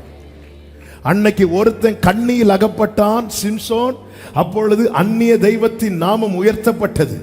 எப்பொழுது ஒருவன் சத்துருவுக்கு கண்ணியாய் மாறினானோ அப்பொழுது ஜீவனுள்ள தேவனுடைய நாமம் உயர்த்தப்படுகிறது. இந்த பகல் வேளையில என கேட்டுக்கொண்டிருக்கிற அன்பு சகோதரா சகோதரி, நீ சத்துருவுக்கு கண்ணியாய் மாறுவாயானால் நீ மாத்திரமல்ல, உன் மூலமாய் அநேகர் கர்த்தரே தெய்வம் என்று சொல்லி ஆராதிக்கும் நாட்கள் வரும். ஆமென் சொல்லுங்க பார்க்கலாம். ஹalleluya. எத்தனை பேர் விரும்புறீங்க என் மூலமா ஒரு கூட்டம் ஜீவனுள்ள தேவனை ஆராதிக்கணும்னு விரும்புறவங்க சத்தமா ஆமென் சொல்லுங்க பார்க்கலாம். நீ கண்ணியா மாறணும், கண்ணியா மாறணும். ஹalleluya. நல்ல புரிஞ்சுக்கோ, கிரயம் செலுத்தணும். கிரயம் செலுத்தாம எதுவும் நடக்காது. இந்த மோசே பாருங்க, மோசேயின் பிறப்பை குறித்து எபிரேயர் 11:23 சொல்லப்பட்டிருக்கிறது. மோசே பிறந்த போது அவனுடைய தாய் தகப்பன்மார் அவனை அழகுள்ள பிள்ளை என்று கண்டு. ஒரு மொழிபெயர்ப்புல இப்படி கொடுக்கப்பட்டிருக்கிறது, because they saw he was no ordinary child. எங்க குழந்தை எல்லாமே அழகுள்ள குழந்தை தான். ஆனா இவங்க என்ன பார்க்கறாங்க அப்படின்னா இது ஒரு சாதாரண குழந்தை கிடையாது. இந்த சத்தத்தை என கேட்டுக்கொண்டிருக்கிற பெற்றோருக்கு சொல்லுகிறேன், நல்ல கவனமா கேளுங்க. உங்க கையில தேவன் கொடுத்த பிள்ளைய அவங்க வாங்குற மார்க் வச்சோ அவங்க பர்சனாலிட்டியை வச்சோ பார்க்காதீங்க. அவங்க மேல தேவ திட்டம் இருக்கிறது. திட்டத்தை வைத்து பாருங்கள். அப்படி பார்த்தா நீங்க சொல்லுவீங்க, என் பிள்ளை சாதாரண பிள்ளை கிடையாது. ஆமென். கீழ இருந்து பெற்றோர் பார்த்துட்டு இருக்கிறீங்க, ஆன்லைன்ல அநேகர் பார்த்துட்டு இருக்கிறீங்க. உங்க பிள்ளையை இப்படி பாருங்க, ஏன்னா என் கையில கர்த்தர் கொடுத்திருக்கிறார். அதே போல என்னை கேட்டுக்கொண்டிருக்கிற அன்பு தங்கச்சி, அன்பு தம்பி, உன் அழகு என்ன தெரியுமா? உன் மேல இருக்கிற தேவ திட்டம். ஆமென். ஆமே, உன் மேல இருக்கிற தேவ திட்டம். ஹalleluya. தலையில அப்படி கை வச்சு, தலையில கை வச்சு, ஆமே, சத்தமா, என் மேல் இருக்கிற அவர் திட்டமே, அவர் திட்டமே என் அழகு. என் அழகு. நம்புறவங்க சத்தமா சொல்லணும். ஓகே, என் மேல் இருக்கிற தேவ திட்டமே என் அழகு. ஒரு விஷயம் கூட சொல்லுங்க, என் மேல் இருக்கிற தேவ திட்டமே என் அழகு. ஆமே. அப்போ இந்த அழகு ஃபேட் ஆகாது. ஹalleluya. வேற அழகுக்கு தான் பெயிண்ட் டப்பா எக்ஸ்ட்ரா வேணும், இது ஃபேட் ஆகாது. குழந்தை எப்படி பார்க்குறாங்க அப்படின்னா, இது இது இது ஒரு ஆர்டினரி சைல்டு கிடையாது, இது ஒரு சாதாரண குழந்தை கிடையாது. எனவே என்ன செய்தார்களாம், அவங்க அந்த குழந்தைய மறைச்சு வைக்கிறாங்க. அது மாத்திரமல்ல, சத்துருவுக்கு கண்ணியாய் மாற இந்த மோசே செய்த ஒரு சில காரியத்தை சொல்லி அப்படியே ஜெபிக்க விரும்புகிறேன். முதலாவது, எபிரேயர் 11:25 பாவத்தினால் வருகிற சந்தோஷத்தை தள்ளினான். வாசிங்க. அநித்தியமான பாவ சந்தோஷங்களை அனுபவிப்பதை பார்க்கிலும் தேவனுடைய ஜனங்களோட துன்பத்தை அனுபவிப்பதையே தெரிந்து. அதன் அர்த்தம் என்ன? பாவம் செய்யும் போது ஒரு சின்ன சந்தோஷம் கிடைக்கும், அது அற்ப சந்தோஷம். ஒன்று சரீரத்தில் கிடைக்கும், நமக்கு பிடிச்சதை பார்த்தா கண்ணுக்கு கொஞ்சம் சந்தோஷம், சில சினிமா பாட்டு கேட்டா காதுக்கு கொஞ்சம் சந்தோஷம். இந்த பாவத்தினால் வருகிற சந்தோஷத்தை ஒருத்தன் தள்ளலைன்னா அந்த சந்தோஷம் அவனை கண்ணியில தள்ளிடும். சத்துருவுக்கு கண்ணியா மாற அந்த தம்பி சாட்சி சொன்னதை கேட்டீங்களா? இந்த சின் என்கிற ஃப்ரூட்டு எதிலிருந்து வருகிறதோ அந்த ரூட்டை கர்த்தர் காண்பித்து கொடுக்க அந்த ரூட்டை அவன் பிடுங்க ஆரம்பிச்சிட்டான். இன்னைக்கு அவனால பிரசனத்தில் கனெக்ட் ஆக முடியுது. நான் பாவம் செய்வேனா, சத்துருவுக்கு கண்ணியாவும் இருப்பேனா, சிலதை நான் தள்ளிதான் ஆகணும். அதுதான் வேதம் சொல்லுகிறது. மேகம் போன்ற இத்தனை திரளான சாட்சிகள் சூழ்ந்திருக்க பாரமான யாவையும் நம்மை சுற்றி நெருங்கி நிற்கிற பாவத்தையும் தள்ளிவிட்டு சத்துருவுக்கு கண்ணியா மாறுறதுக்கு சில காரியங்களை, இந்த சந்தோஷம் எனக்கு வேண்டாம். ஒரு சத்தியம் தெரியுமா? அந்த பிரசன்னத்தில் இருக்கிற சந்தோஷத்தை ஒருவன் ரியலா அனுபவிச்சுட்டானா அவன் பாவ சந்தோஷத்தை தேட வேண்டிய நிலைமை அவனுக்கு வராது. ஒரு நதி உண்டு, அது தேவனுடைய நகரத்தையும் உன்னதமானவர் வாசம் பண்ணும் பரிசுத்த ஸ்தலத்தையும் சந்தோஷிப்பிக்கும். ஹோலி ஸ்பிரிட் தான் பரலோகத்துக்கு ஜாயே ஹோலி ஸ்பிரிட். அந்த நதியை கர்த்தர் எனக்குள்ளிருந்து உங்களுக்குள்ளிருந்து பாயும்படிக்கு கிருபை செய்திருக்கிறார். விசுவாசிக்கிறவனுக்குள்ளத்திலிருந்து ஜீவ தண்ணீர் உள்ள நதிகள் புறப்படுமா. அந்த ரியல் ஜாய், ரியல் ஜாய். ஆமே. எங்க அப்பா தேவனை அறியாத குடும்பத்தில் பிறந்து வளர்ந்தவங்க. அவங்களுக்கு ஒரு பேர் உண்டு. அவங்க இயேசுவை ஏற்றுக்கொண்டு ஞானஸ்நானம் எடுக்கிறதுக்கு போறாங்க. வீட்டில் அவ்வளோ எதிர்ப்பு. போட்ட ட்ரெஸ்ஸோட ஞானஸ்நானம் எடுத்துட்டு வேற ஒரு ட்ரெஸ்ஸு கொண்டு போய் மாற்றணும். அதில் ஒன்றுமே தெரியாது. நேராக போய் தண்ணீரில் இறங்கிட்டாங்க. அவ்வளோ எதிர்ப்பையும் தாண்டி பல கிலோமீட்டர் நடந்து வந்து அவங்க 19 வயசு. அப்போ தண்ணீரில் இறங்கிட்டு உன் பேர் என்ன அப்படி கேட்டதும் எங்க அப்பா சந்தோஷத்தில் ஜாயின்னு கத்துனாங்க. அவரும் ஜாய் உனக்கு பிதா குமாரன் பரிசுத்த ஆவியின் நாமத்தினாலே ஞானஸ்நானம் கொடுக்கிறேன், ஞானஸ்நானம் கொடுத்து விட்டாச்சு. அப்புறம் ஒரு ஆவிக்குரிய தாயார் இருந்தாங்க. அவங்க தான் ஜாய்ங்கிறது ஒரு கேர்ள் நேம் மாதிரி தெரியுது, நம்ம ஜாய் சன் வைக்கலாம்னு சொல்லிட்டு அதுக்கப்புறம் தான் ஜாய் சன் அப்படிங்கிற பேரு. அவங்க தான் என்னுடைய தகப்பனார் பாஸ்டர் பே ஜாய் சன். அவங்க அந்த பேரை எப்படின்னா ஜாய். அந்த சந்தோஷத்தை அவங்க அனுதினமும் அனுபவிச்சதுனால தான் கடைசி வரை அவங்களுக்கு பர்பஸ்ஃபுல்லாகவும் சக்சஸ்ஃபுல்லாகவும் தங்கள் லைஃப்பை ரன் பண்ணி ஓட்டத்தை ஜெயத்துடன் ஓடி முடிக்க முடிந்தது. எந்த பாவ சந்தோஷத்தை நாம் இன்னைக்கு விரும்பி அனுபவிக்கிறோம், அதை தள்ளலைன்னா அது நம்மளை கண்ணியில் தள்ளிடும். இந்த மோசே பார்த்துட்டான். மோசைக்கு இல்லாத சான்ஸ் அங்க நமக்கு கிடைக்குது. பார்வோனுடைய குமாரத்தின் மகன், ஒரு ராஜ அரண்மனையில் ஒருத்தன் வளர்றான்னா எல்லாமே அவன் கை பக்கத்துல தான் இருக்கும். ஆனா அவன் என்ன பண்ணான் தெரியுமா? அது அநித்தியமானது. அதனாலதான் அநேகர் பார்த்தீங்களா, இந்த ஒரு வாட்டி சொல்லி பல வாட்டி தப்பு பண்ணுவாங்க. ஏன்னா அது அநித்தியமானது. அதுல கிடைக்கிற சாய் பெர்மனன்ட் கிடையாது, அது டெம்பரரி. அந்த டெம்பரரி சந்தோஷத்தை கொடுக்கிற பாவத்தை தள்ளலைன்னா கண்ணியா மாற முடியாது. அது மாத்திரமல்ல, 11:26 இனி வரும் பலன் மேல் நோக்கமா இருந்து எகிப்தின் பொக்கிஷங்களிலும் கிறிஸ்துவின் நிமித்தம் வரும் நிந்தையை அதிக வாக்கியம் என்று. இரண்டாவது போக்கஸ இம்மைக்குரிய காரியத்துல வைக்கல, நித்தியத்துக்குரிய காரியத்துல வைக்கிறோம். உங்கள் பொக்கிஷம் எங்க இருக்கிறதோ அங்கே உங்கள் இருதயம் இருக்கும். இவன் எகிப்தில தான் வளர்றான், ஆனாலும் அவனுடைய நோக்கம் எல்லாம் கிரைஸ்ட். இனி வரும் பலன் மேல் நோக்கமா இருந்து. உன் நோக்கம் என்ன தம்பி? உன் நோக்கம் என்ன தங்கச்சி? உன் நோக்கம் என்ன? ஆண்டவர் சொல்றார், அவன் என்னிடத்தில் வாஞ்சியா இருக்கிறபடியால் நான் அவனை விடுவிப்பேன், அவனின் நாமத்தை அறிந்திருக்கிறபடியால் அவனை உயர்ந்த இடத்துல. தேவன் எப்பவுமே நம்மளை மேலதான் பார்க்க வைக்கிறார். நீங்கள் கிறிஸ்துவுடனே கூட எழுந்ததுண்டானால் பூமிக்குரியவைகளை அல்ல மேலானதே நாடுங்கள். இன்னைக்கு நம்ம பிரச்சனை என்ன? ஐயா அவங்க என்ன பார்த்து பேசல, அவங்க என்ன இப்படி, ரொம்ப ரொம்ப சீப்பான காரியம். அதாவது ஒரு உயர்ந்த ஸ்தானம் நமக்கு இருக்குன்னு தெரிஞ்சிட்டுனா அதுக்கப்புறம் நம்ம பிஹேவியர்ஸ்ல எல்லாம் சேஞ்ச் ஆகும், எல்லாமே மாறும். தாவீது பாத்தீங்களா, ராஜாவாக அபிஷேகம் பண்ணப்பட்ட பிறகு அப்பா அவனை கூப்பிட்டு அண்ணன்களுக்கு சாப்பாடு கொடுத்து விசாரிச்சுட்டு வான்னு சொல்லிட்டு கையில பொட்டலத்தை கொடுத்து விடுறாரு. தாவீதும் கழுதை மேல எல்லாத்தையும் ஏத்திட்டு வராரு. எல்லாம் அந்த ஆகாரத்தை எல்லாம் கொடுத்துட்டு கோலியாத்து நிற்கும் போது தாவீது எப்படி கேட்கிறா பாத்தீங்களா, இவனை கொல்றவனுக்கு என்ன கிடைக்கும்? என்ன? ஏன்? ஏன்னா என் மேல அபிஷேகம் இருக்கு, என்ன கர்த்தர் வைத்த ஸ்தானம் அப்படிப்பட்ட ஸ்தானம். உடனே அண்ணன் வந்துட்டான், உன் துணிகரை எனக்கு தெரியும், நீ அகங்காரம் உள்ளவன். அப்ப தாவீது சொல்ல, நான் வந்ததற்கு ஒரு முகாந்திரம் இல்லையா? என் மேல அபிஷேகம் இருக்கு. என்ன கர்த்தர் ஒரு இடத்துக்கு சும்மா கொண்டு போக மாட்டார், என்ன ஒரு பிரச்சனையை சும்மா ஃபேஸ் பண்ண வைக்க மாட்டார். ஒரு விஷயம், சிங்கமும் கரடியும் வந்தது, அங்க என்னை தேவன் பழக்குவித்தார், இங்கே கர்த்தர் எனக்கு ஜெயத்தை தருவார். நம்முடைய நோக்கம் எப்படிப்பட்டதா இருக்கிறது?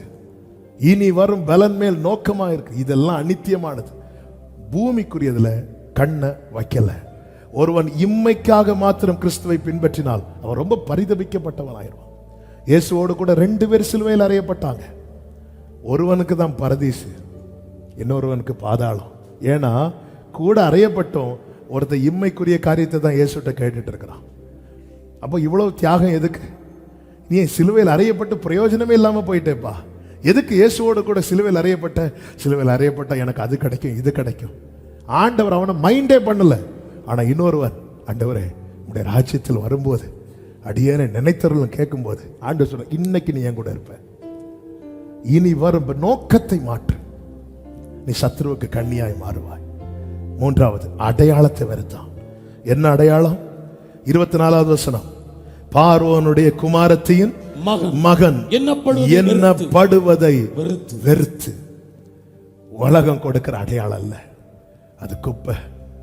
நீ பேர் வாங்க புகழ் வாங்க எதையும் செய்யாதே, நீ அழைப்புல ஓடு, கர்த்தர் உன் பெயரை பெருமைப்படுத்துவார்.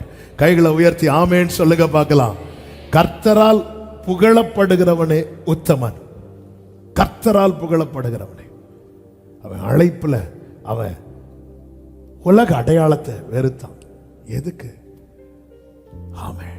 அது மாத்திரமல்ல, 11:27 சொல்லப்பட்டிருக்கிறது, விசுவாசத்தினாலே அவன் அதரிசனமானவரை தரிசிக்கிறது போல உறுதியாயிருந்து ராஜாவின் கோபத்துக்கு பயப்படாமல் எகிப்தை விட்டு போனான். உறுதி, கர்த்தருக்காக உறுதி. இவனே எகிப்தியருக்கு கண்ணியாய் மாறினான். அவன் கண்ணியாய் மாறினதை பார்த்தவர்கள் என்ன சொன்னார்கள் தெரியுமா? இஸ்ரவேலர்கள் அழிந்தார்கள் என்று அல்ல, எகிப்து அழிந்து போகிறது. இவனை விட்டுருங்க. இவனை மட்டும் இல்ல, இவனை சார்ந்து இருக்கிற அத்தனை பேரையும் அவர்களுடைய தேவனுக்கு பலி செலுத்தும்படி விட்டுருங்க.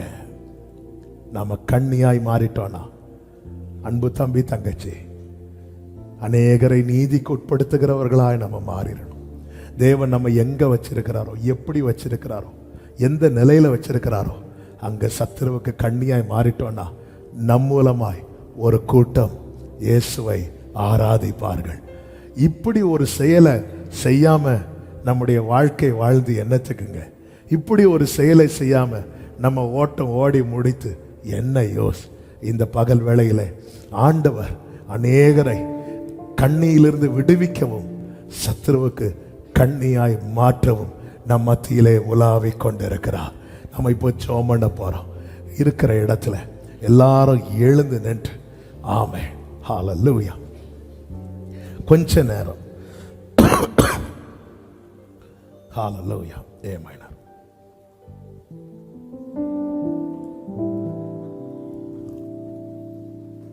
ரொம்ப நேரம் உட்கார்ந்துட்டீங்க. ஹல்லேலூயா. நான் இங்கே என் செய்தியை முடித்து செபிக்க விரும்புகிறேன். இப்போ நம்ம எப்படி ஜெபம் பண்ணணும் அப்படின்னா, சிம்சோனுக்கு முன்னாடி நிறைய பேர் கிண்டல் பண்ணிட்டு இருக்கிறாங்க, நிறைய காரியத்தை செஞ்சிட்டு இருக்கிறாங்க. சிம்சோன் அது எதையுமே மைண்ட் பண்ணவில்லை. சிம்சோன் கத்துறான். முதல்ல தன் நிலை உணர்றான்.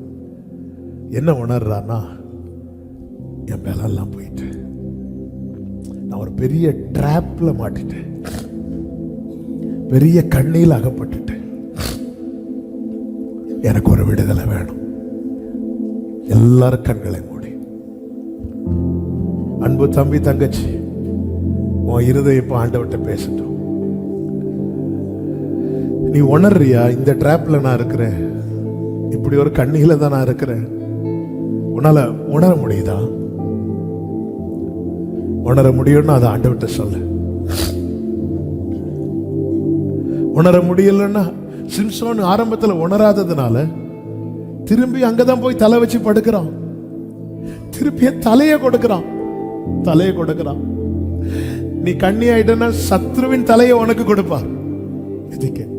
ஆனா சிம்சோன் தலையை கொடுக்கிறான், தலையை கொடுக்கிறான். எல்லாரும் கண்களை மூடி. எந்த டிராப்ல நீ இருக்கிறதா ஃபீல் பண்ற? எப்படிப்பட்ட கண்ணியில நீ இருக்கிறதா ஃபீல் பண்ற? நான் இதுல தான் அடிக்கடி மாட்டுறேன்பா, இந்த டிராப்ல தான் அடிக்கடி மாட்டுறேன். அப்படி எந்த காரியத்தை குறித்து நீ ஃபீல் பண்ற, அது ஆண்டவர்கிட்ட இப்ப சொல்லு. உன் மனம் திறந்து ஆண்டவர்கிட்ட பேசு. ஆமே ஆமே ஆமே ஆமே. ஆண்டவர்கிட்ட சொல்லுங்க. ஆண்டவர் இடைப்படுகிறார். Thank you holy spirit, thank you holy spirit. மனம் திறந்து ஆண்டவர்கிட்ட பேசுங்க. நான் உணர்றேன், நான் ஒரு கண்ணியில இருக்கிறேன். நான் அது கண்ணின்னு தெரியாம வாழ்ந்துட்டேன். நான் ஃபீல் பண்றேன். ஏன்னா நான் ரொம்ப வீக் ஆயிட்டே இருக்கிறேன். அந்த மகாபலம் இப்ப இல்லை, அந்த விஷன் என்கிட்ட இப்ப இல்லை, அந்த அடையாளம் இப்ப இல்லை. நான் ரொம்ப வீக்கா இருக்கிறேன். என்னை பார்த்து சாத்தான் சிரிக்கிற மாதிரி ஆயிட்டேன். என் நிலைமை ரொம்ப பரிதாபமா இருக்கிறது. நான் அதை உணர்றேன்ப்பா. நான் கண்ணியில் அகப்பட்டிருக்கிறத உணர்றேன். பேசுங்க. அப்படியே மனம் திறந்து ஆண்டவர்கிட்ட பேசுங்க. யாரையும் பார்க்காதீங்க தம்பி, யாரையும் பார்க்காது. இவ்வளவு நேரம், இவ்வளவு தூரத்துல இருந்து உங்களை கொண்டு வந்து இவ்வளவு நேரம் உட்கார வைத்து அப்படியே அனுப்பிவிடுவதற்கல்ல. ஒரு மோசையா, சிம்சோனா ஓட்ட முடிகிறதுக்கல்ல தம்பி, ஒரு மோசையா. சத்துரு அலறணும். எவ்வளவு காலம் முன்ன அலற வைப்பான். நான் இயேசுவின் நாமத்தில் சொல்ல, இன்னைக்கு நீ அவருடைய நாமத்தை சொல்லி கூப்பிடுற அதுல சத்தத்துல சத்துரு அழிய போகிறான். அவன் அலற போகிறான். ராமா காலா பாத்தா Rama ஷேரே பாக்கா தோடோரோ ஷேரே லேரே பாக்கா தோடரமா ஷேரே மலரதனரே ரிபா மகரோ லரப தோடரமா ஷந்தனரே. Thank you Holy Spirit, thank Thank you, Holy Spirit. Ori lama maro chere, rikama maro lara jadere, rima maro. உம்முடைய பிரசன்னத்தினால அப்பா அப்பா ஒரு உணர்வுள்ள இருதயத்தை ஒவ்வொருவருக்கு கொடுப்பீராக. இனி இந்த கண்ணியில போய் தலை வச்சு படுக்க கூடாது. இனி இந்த கண்ணியில் அகப்படக்கூடாது. ஒரு விடுதலை. கண்ணி தெரித்தது. அந்த கண்ணி தெரிப்புண்டு போகிறது. உடைய பிள்ளைங்க லிட்டரலா உணர வைங்க. ஆவியில உணர வைங்க. கர்த்தர் எனக்கு ஒரு விடுதலை விடுதலை விடுதலை விடுதலை. ஷாராபா. ஓ நீ கேளு தங்கச்சி, நீ கேளு தம்பி. எது உன்னை திரும்ப திரும்ப விழ வைக்குது அது உனக்கு சத்துரு வைத்த கண்ணி. அகப்படாத. ஒருவேளை அகப்பட்டிருந்தா இன்னைக்கு கர்த்தர் விடுதலை தர உன் பக்கத்துல வந்து நிற்கிறார். Sherama karalama rema maro dodoro rima makare santanalare rimalare rikamara. நீ எவ்வளவு காலம் அடிமையா இருக்க போற? நீ எவ்வளவு காலம் அகப்பட்டு கதறுவ? கர்த்தர் உனக்கு ஒரு விடுதலை. ஓ நான் அவரை நோக்கி கூப்பிட்ட நாள் அவர் என் அருகே என்னை அணுகி.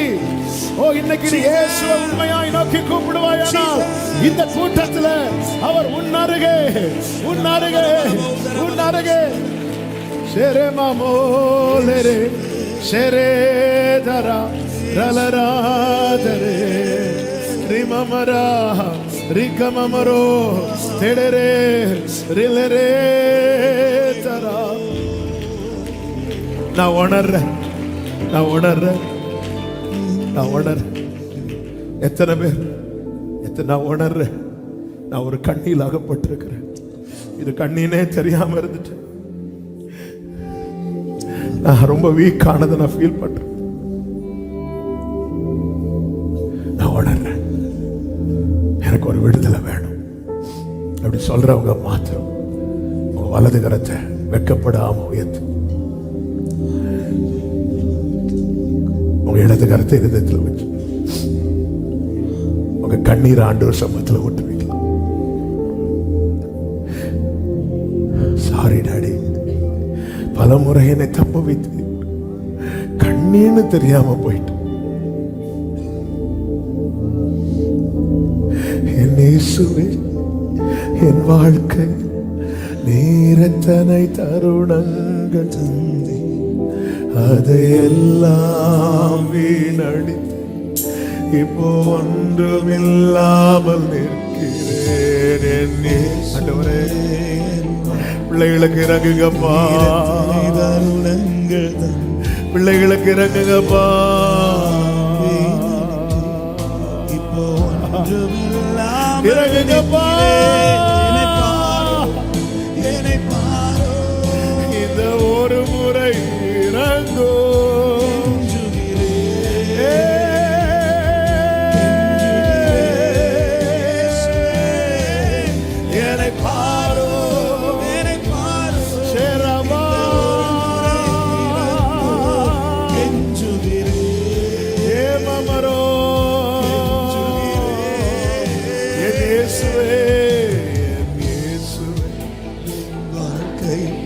நீரத்தனை தருணங்கள் ஓ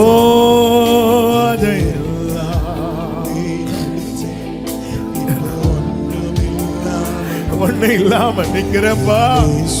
சொல்லு தம்பி, சொல்லு தங்கச்சி, இன்னைக்கு கர்த்தர் உன்னை விடுவித்து உன்னை அலற வைத்த சத்துருவை உன்னை வச்சு அலற வைக்க போறா.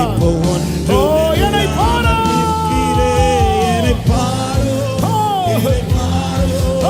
Jesus. Oh, la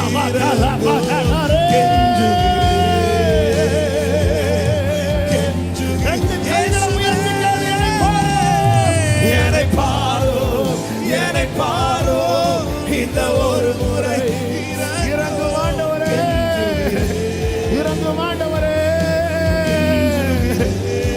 மெய் அன்பை கண்ட பின்பு, மெய் அன்பை கண்ட பின்பு போய் அன்புக்கா தப்புப்பா தப்புப்பா இல்ல மாயை மணி மாண்டவரே, உங்க அன்பே போதும். ஓமை அன்பை உனக்காக ஏங்கி நின்றேன் எல்லாம் மாயை. ஓ ஆமென். கைகளை உயர்த்தி என்னை பாரோ, என்னை பாரோ, என்னை முகத்தை மறைக்காதீரோ கெஞ்சுகிறேன்,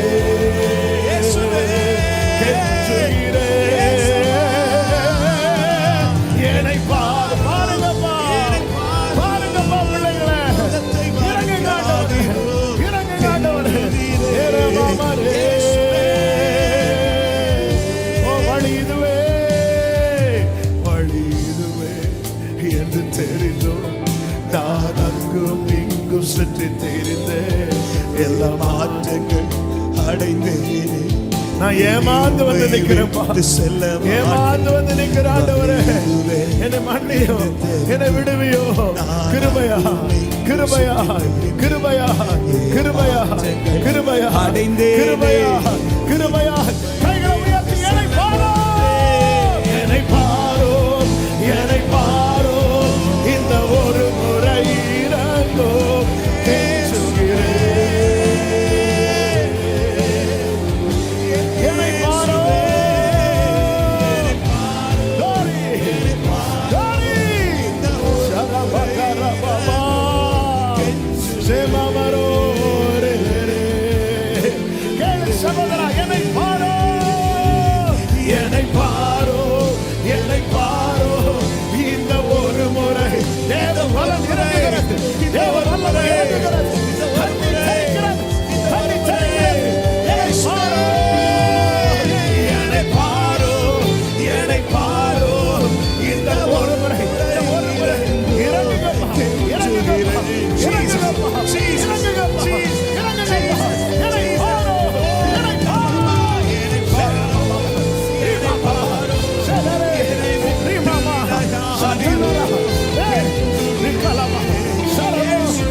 எல்லா கண்ணிகள் சரிப்பட்டு பார்க்கிற இயேசுவின் நாமத்தில், சரிப்பட்டு பார்க்கிற இயேசுவின் நாமத்தில் விடுதலை, விடுதலை.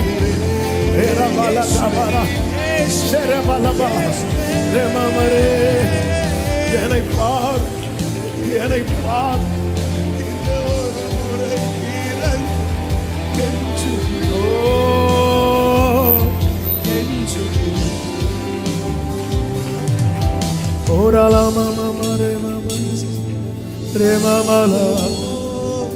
அப்படியே கைகளை உயர்த்தி அநேகர் மேல தேவனுடைய பெரிய திட்டத்தை பார்க்கிறேன். அது ஒரு மேகம் போல ஒரு பர்பஸ் வச்சுதான் உன்னை இந்த குடும்பத்துல பிறக்க வச்சிருக்கிறான்.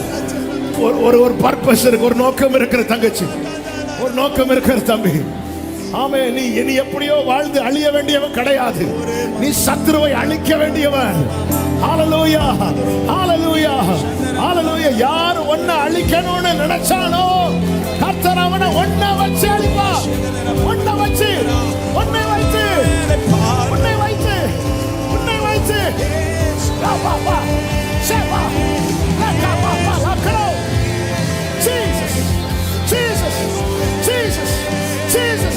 Let it go, let it go, let it go. La pa la pa.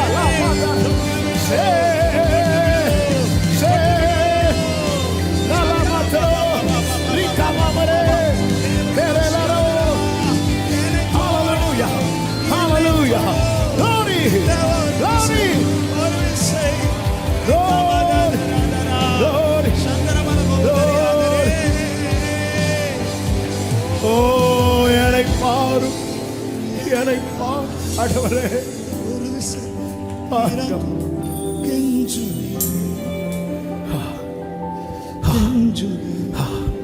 கொடுத்து பாரு, கொடுத்து பாரு, ஆண்டவர்கிட்ட கொடுத்து பாரு, நம்பி கொடுத்து பாரு. மோசே தன்னையே போட்டான் அந்த பட்சிக்கிற அக்கனிக்கு முன்பாக, அந்த பட்டி எறிகிற அக்கனி இன்னைக்கு அக்கினிமயமாய் ஹோலி ஸ்பிரிட் நம்ம மத்தியில. மோசே போல எத்தனை பேர் விடுறீங்க? உங்களை விட்டு கொடுக்குறீங்க. நாவ அவர் தொடுவா. உன்னில எது வீக்கா இருக்குதோ அவர் அதை டச் பண்ண போறார். ஆமென் ஆமென் ஆமென் ஆமென். மோசே வனாந்திரம் வீக்காக்கிச்சு, அவனால பேச முடியல. கர்த்தர் சொன்னார், நான் உன் வாயோடு இருந்து கம் ஆன் கம் ஆன். ஆமென். நீ எதுல வீக்குன்னு உலகம் ஒண்ணு கை காட்டுதோ கர்த்தர் அதை கையில் எடுக்க போகிறார். கர்த்தர் கையில் எடுக்க போகிறார். கர்த்தர் கையில் எடுக்க போகிறார். ஷரபகரா. ஹalleluya ஹalleluya. அன்பு தம்பி தங்கச்சி, என்னுடைய சண்டே ஸ்கூல் டீச்சர் எனக்கு பாட தெரியாதுன்னு சொல்லி எனக்கு கிண்டல் பண்ணாங்க. எனக்கு பாட்டு படிப்புலாம் வராது, நான் எதுலெல்லாம் வீக் அப்படின்னு ஃபீல் பண்ணணும். அந்த டிபார்ட்மெண்ட் அவர் எடுத்துட்டார். ஆமென். உன் பலவீனத்தில் என் பலன் பூரணமாய். இன்னைக்கு எத்தனை பேர் கொடுக்க போறீங்க? ஆண்டவரே, எங்க வீட்டுல எல்லாரையும் நல்லா பாக்குறாங்க, என்ன ரொம்ப ஒஸ்டா பாக்குறாங்க, என்ன காணர் பண்றாங்க. ஆகாதென்று தள்ளின கல்லை தான் தலைக்கல்லாய் மாற்றுவா. அது கர்த்தராலே ஆயிற்று. அது நம்முடைய கண்களுக்கு ஒன்னே ஒண்ணுதான், மகா ஆழமான கிடங்கில் இருந்து உமது நாமத்தை பற்றி கூப்பிட்டேன். ஏன் நாமத்தை பற்றி கூப்பிடணும்? நம்முடைய சகாயம் வானத்தையும் பூமியையும் உண்டாக்கின கர்த்தருடைய நாமத்தில் இருக்கிற. ரெண்டு கைகளை உயர்த்தி, ரெண்டு கைகளை உயர்த்தி, இயேசுவே எனக்கு எனக்கு இறங்கும் ஆண்டவரே. சத்தமா, இயேசுவே எனக்கு இறங்கும். இயேசுவே எனக்கு இறங்கும். இயேசுவே எனக்கு இறங்கும். நல்ல கரங்களை தட்டி தேவனுக்கு மகிமை. முழு பலத்தோடு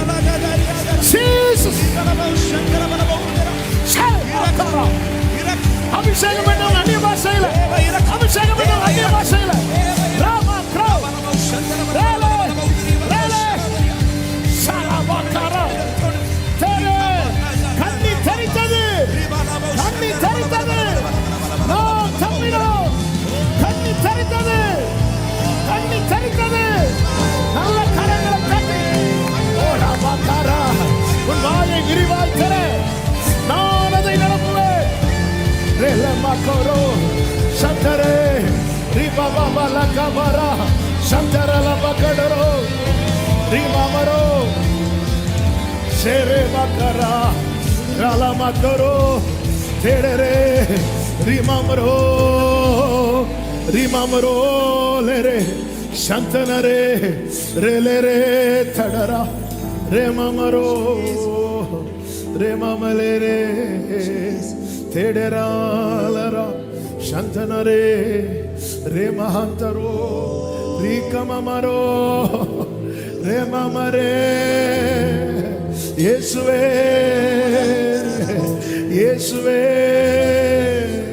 இயேசுவே, எங்கள் பலன் நீங்க தான்ப்பா, எங்க எதிர்காலம் நீங்க தான்ப்பா, எங்க ஃபியூச்சர் நீங்க தான்ப்பா. You are my future. ஷலமகரவா தேரே மமரா சந்தனரே ரிலமமரோ தேடரே ரிகரவா துடரலராச்சர த்ரேமமரோ ரிமமலரே அந்தனரே. இயேசுவே இயேசுவே இயேசுவே இயேசுவே, உம்மிடம் நான் வந்தேன். இயேசுவே இயேசுவே, உம்மிடம் தான் கேட்கிறேன்.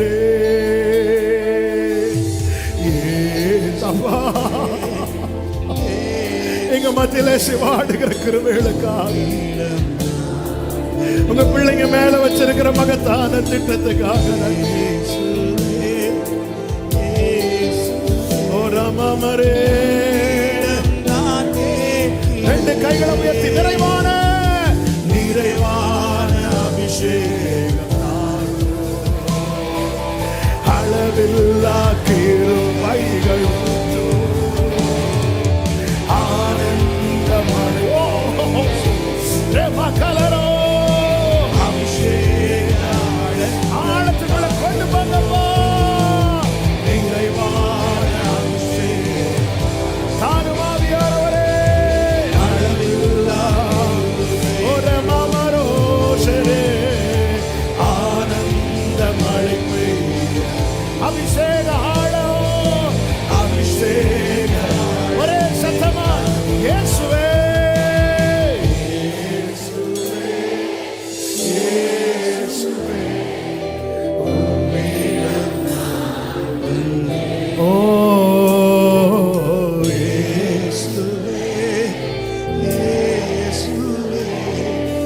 உம்மிடம் தான் கேட்கிறேன் இயேசுவே, இயேசுவே,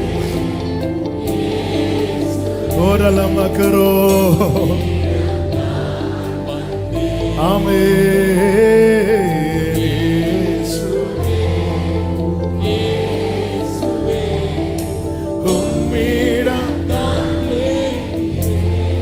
ஆண்டவர்கிட்ட கேட்கலாமா? மாம்ச சிந்தை மடிய செய்யும், ஆவியின் சிந்தை வளர செய்யும்.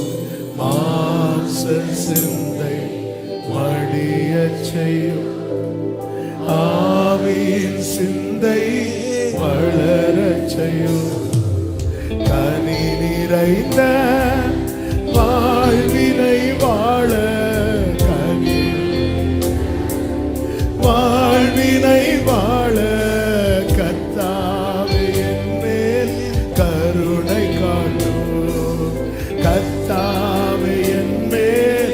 எல்லாரும் கைகளை உயர்த்தி நிறைவான நிறைவான அபிஷேகம், அளவில்லா கிருபைகள்,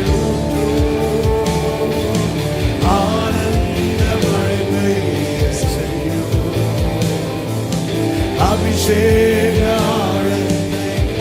இயேசுவே, இயேசுவே, இயேசுவே, உம்மிடம் நான்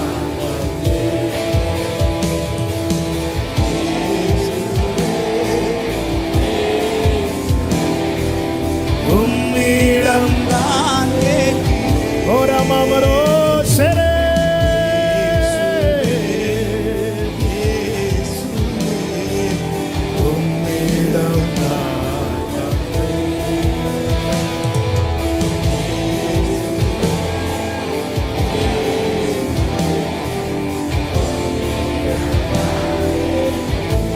ஹல்லேலூயா. பிரியமானவர்களே, நம்மால நம்ம குடும்பம் அழிஞ்சிடக்கூடாது. நம்ம குடும்பத்தை அழிக்கணும்னு நினைக்கிறான் தெரியுமா, அவன் அழியணும்.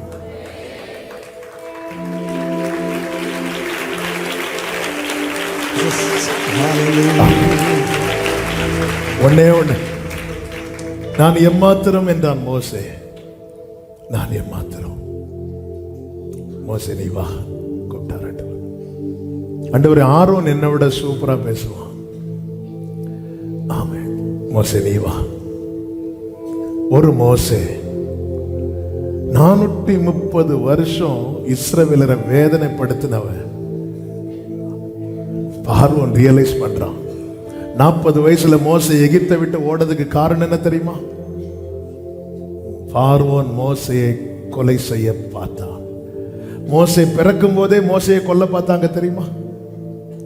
மோசே பிறக்கிறதுக்கு முன்னாடியே சட்டம் போட்டாச்சு, பிறக்கிற எல்லா ஆண் குழந்தையும் தூக்கி போட்டுறணும். கர்த்தர் மோசையை காப்பாற்றினார். பிறந்து 3 மாசத்தில் நைல் நதியில தூக்கி போடுறாங்க, கர்த்தர் காப்பாற்றினார். 40வது வயசுல மோசையை பார்வோன் கொலை செய்ய வகை தேடினான். மோசே ஓடுனான். கர்த்தர் இப்போ திருப்பி அவனை எகிப்து கொண்டு வரார். எதுக்கு தெரியுமா? பார்வோனின் கண்ணியில் அகப்படுத்த அல்ல, பார்வோனுக்கு கண்ணியாயிரு. Amen. Thank you, Jesus.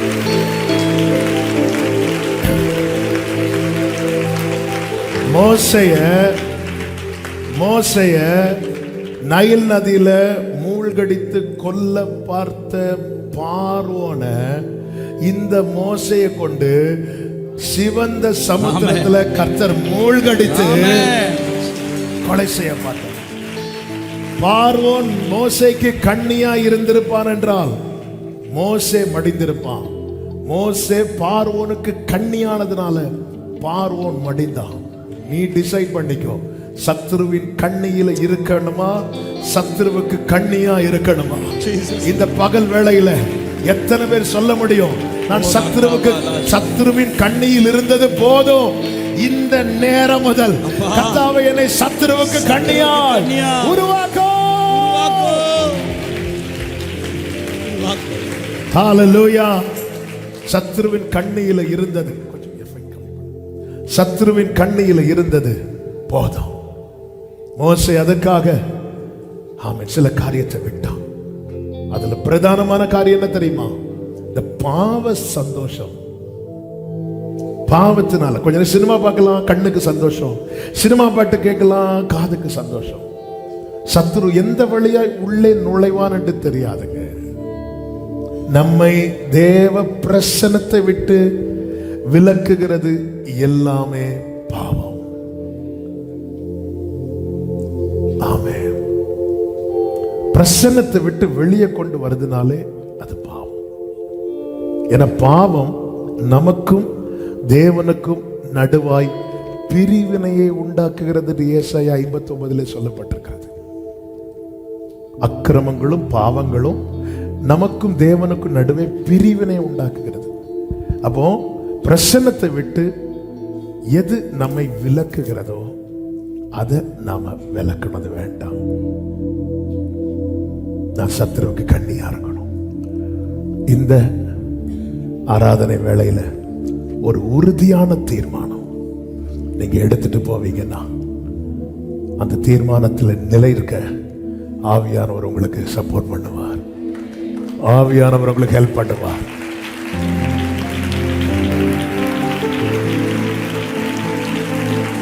மோசே கிட்ட கர்த்தர் சொல்லுகிறார், மோசே கோலை நீட்டினதுனால சிவந்த சமுத்திரம் பிளக்கவில்லை. கர்த்தர் காற்றை அனுப்பினதுனால தான் சமுத்திரம் பிளந்தது. ஆனா கர்த்தர் காற்றை அனுப்பணும்னா மோசே நீ கோலை நீட்டணும். மோசே தீர்மானம் எடுக்கிறான். கர்த்தர் என்ன சொல்லிட்டார், நான் கோலை நீட்ட போறேன். அடுத்து தெரியாது. கர்த்தருக்கென்று ஒரு காரியத்தை நீங்க செய்வீங்கன்னா மீதி கர்த்தர் செய்து முடிச்சிருவார்.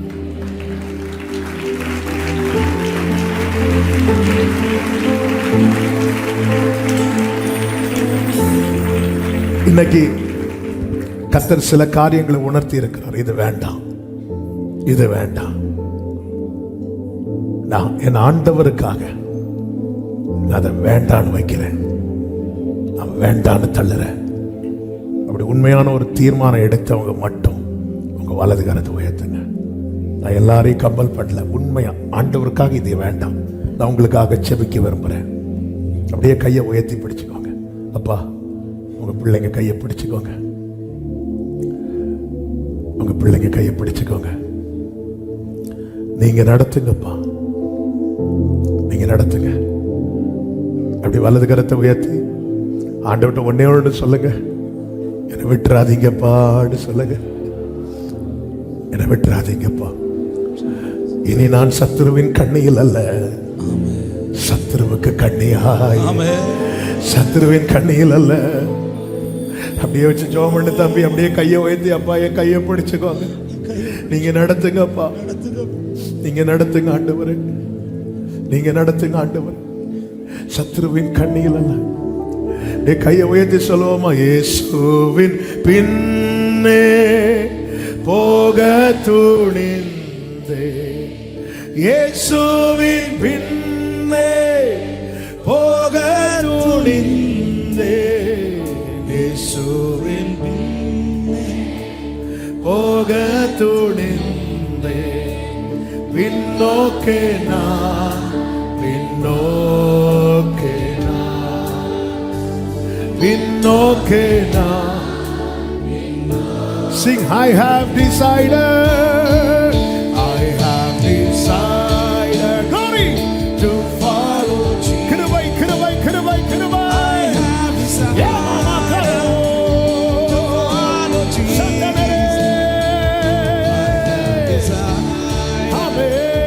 to follow Jesus. No turning back, no turning back. Glory, no turning back. பாடுங்க, உலகம் என் பின்னே, உலகம் என் பின்னே, சிலுவையின் முன். Glory, உலகம் என் பின்னே, சிலுவையின் முன்னே, உலகம் என் பின்னே.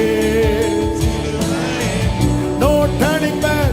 விண்ணோக்கே நான், விண்ணோக்கே நான், விண்ணோக்கே நான்.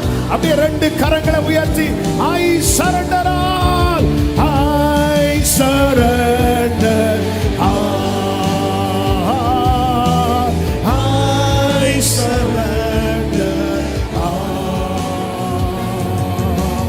all to thee, my blessed Savior, I surrender all. நீங்க மட்டும் பாடுங்க, I surrender all, I surrender all, I surrender all to thee, my blessed Savior, I surrender all. உங்க சத்தம் மட்டும் கேட்கட்டும், I surrender.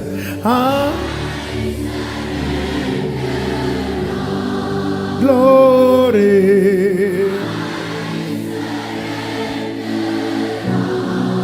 all to thee, my blessed Savior.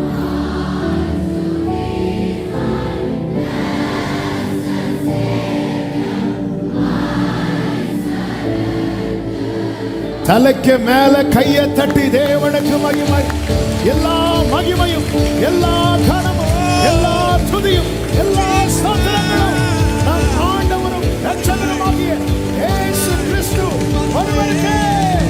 Amen, amen, amen. Hallelujah. Thank you, Holy Spirit.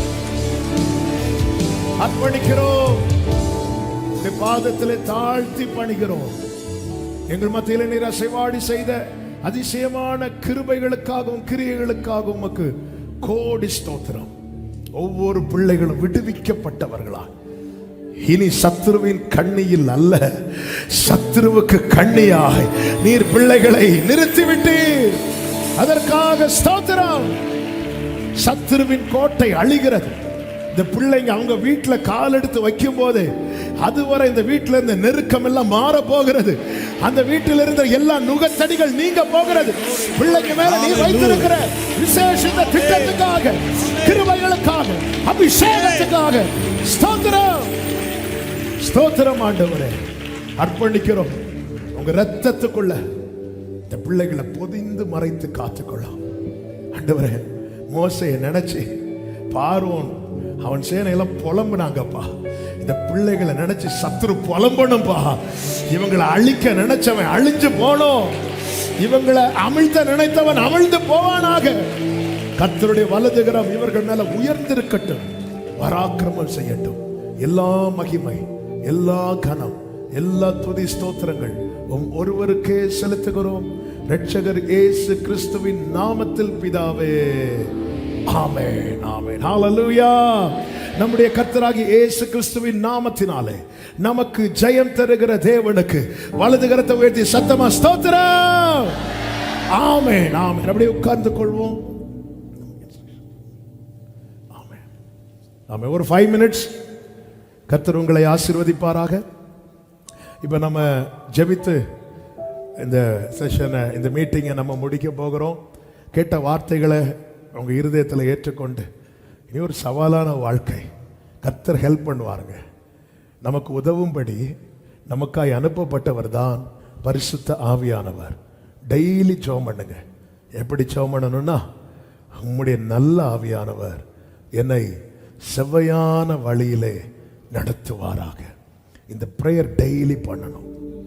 ஆண்டவரை depend பண்ணி இருக்கிற ஒருவருமே சத்துருவால வீழ்த்தப்பட முடியாது.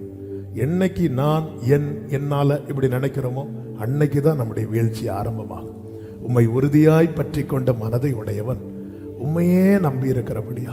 இன்னைக்கு அநேகருக்கு என்னன்னா, இது இருந்தா வாழ்ந்துடலாம், அது இருந்தா வாழ்ந்துடலாம். அந்த இளையகுமாரன் நினைச்சான் தனியா இருக்கிறது தான் ஒரு சுதந்திரவாளியான வாழ்க்கை. ஆனா மூத்த குமாரன் தகப்பனோடு இருப்பது தான் ஒரு சுதந்திரமான வாழ்க்கை என்று நினைத்தான். ஆமென். அந்த உண்மையான ஒரு சுதந்திரவாளியின் அடையாளம் என்ன தெரியுமா? இண்டிபெண்டா இருக்கிறது இல்ல, டிபெண்ட் பண்ணி இருக்கிறது. யார? தகப்பன. அவனை சத்துருவாலையோ சூழ்நிலையாலையோ அடிமையாக்க முடியாது. ஆனா இளையகுமார் நினைச்ச அப்பாக்கு சொத்து இருந்தா வாழ்ந்துடலாம், அப்பா கூட இருந்தா தாங்க வாழ முடியும். ஆண்டவரோடு அனுதினம் நெருங்குங்க. இந்த பிரசனத்திலேயே நீங்க கண்டினியூ பண்ணுங்க. இதை மிஸ் பண்ணாதபடி காத்துக்கொள்ள ஆண்டவர்கிட்ட கிருபையை கேளுங்க. எப்பவுமே இந்த உணர்வுள்ள இருந்தோம். நம்ம சின்ன சின்ன விஷயத்துக்கு இடம் கொடுக்க போய் தான் பெரிய இழப்பையை நம்ம சந்திக்கிறோம். ஒரு சின்ன பழம் பிரசனத்தையே இழந்து போனாங்க. அது எவ்வளோ பெரிய ஆபத்து. அன்பு தம்பி தங்கச்சி, இன்னைக்கு ஆண்டவர் இங்கே கொண்டு வந்து இந்த வார்த்தைகள் எல்லாம் கேட்க வச்சிருக்க. அவருடைய பிரசனத்தில் இன்னைக்கு நீ காணப்பட்டிருக்கிறாய். இது அப்படியே தொடர கர்த்தர் கிருபை செய்வாராக.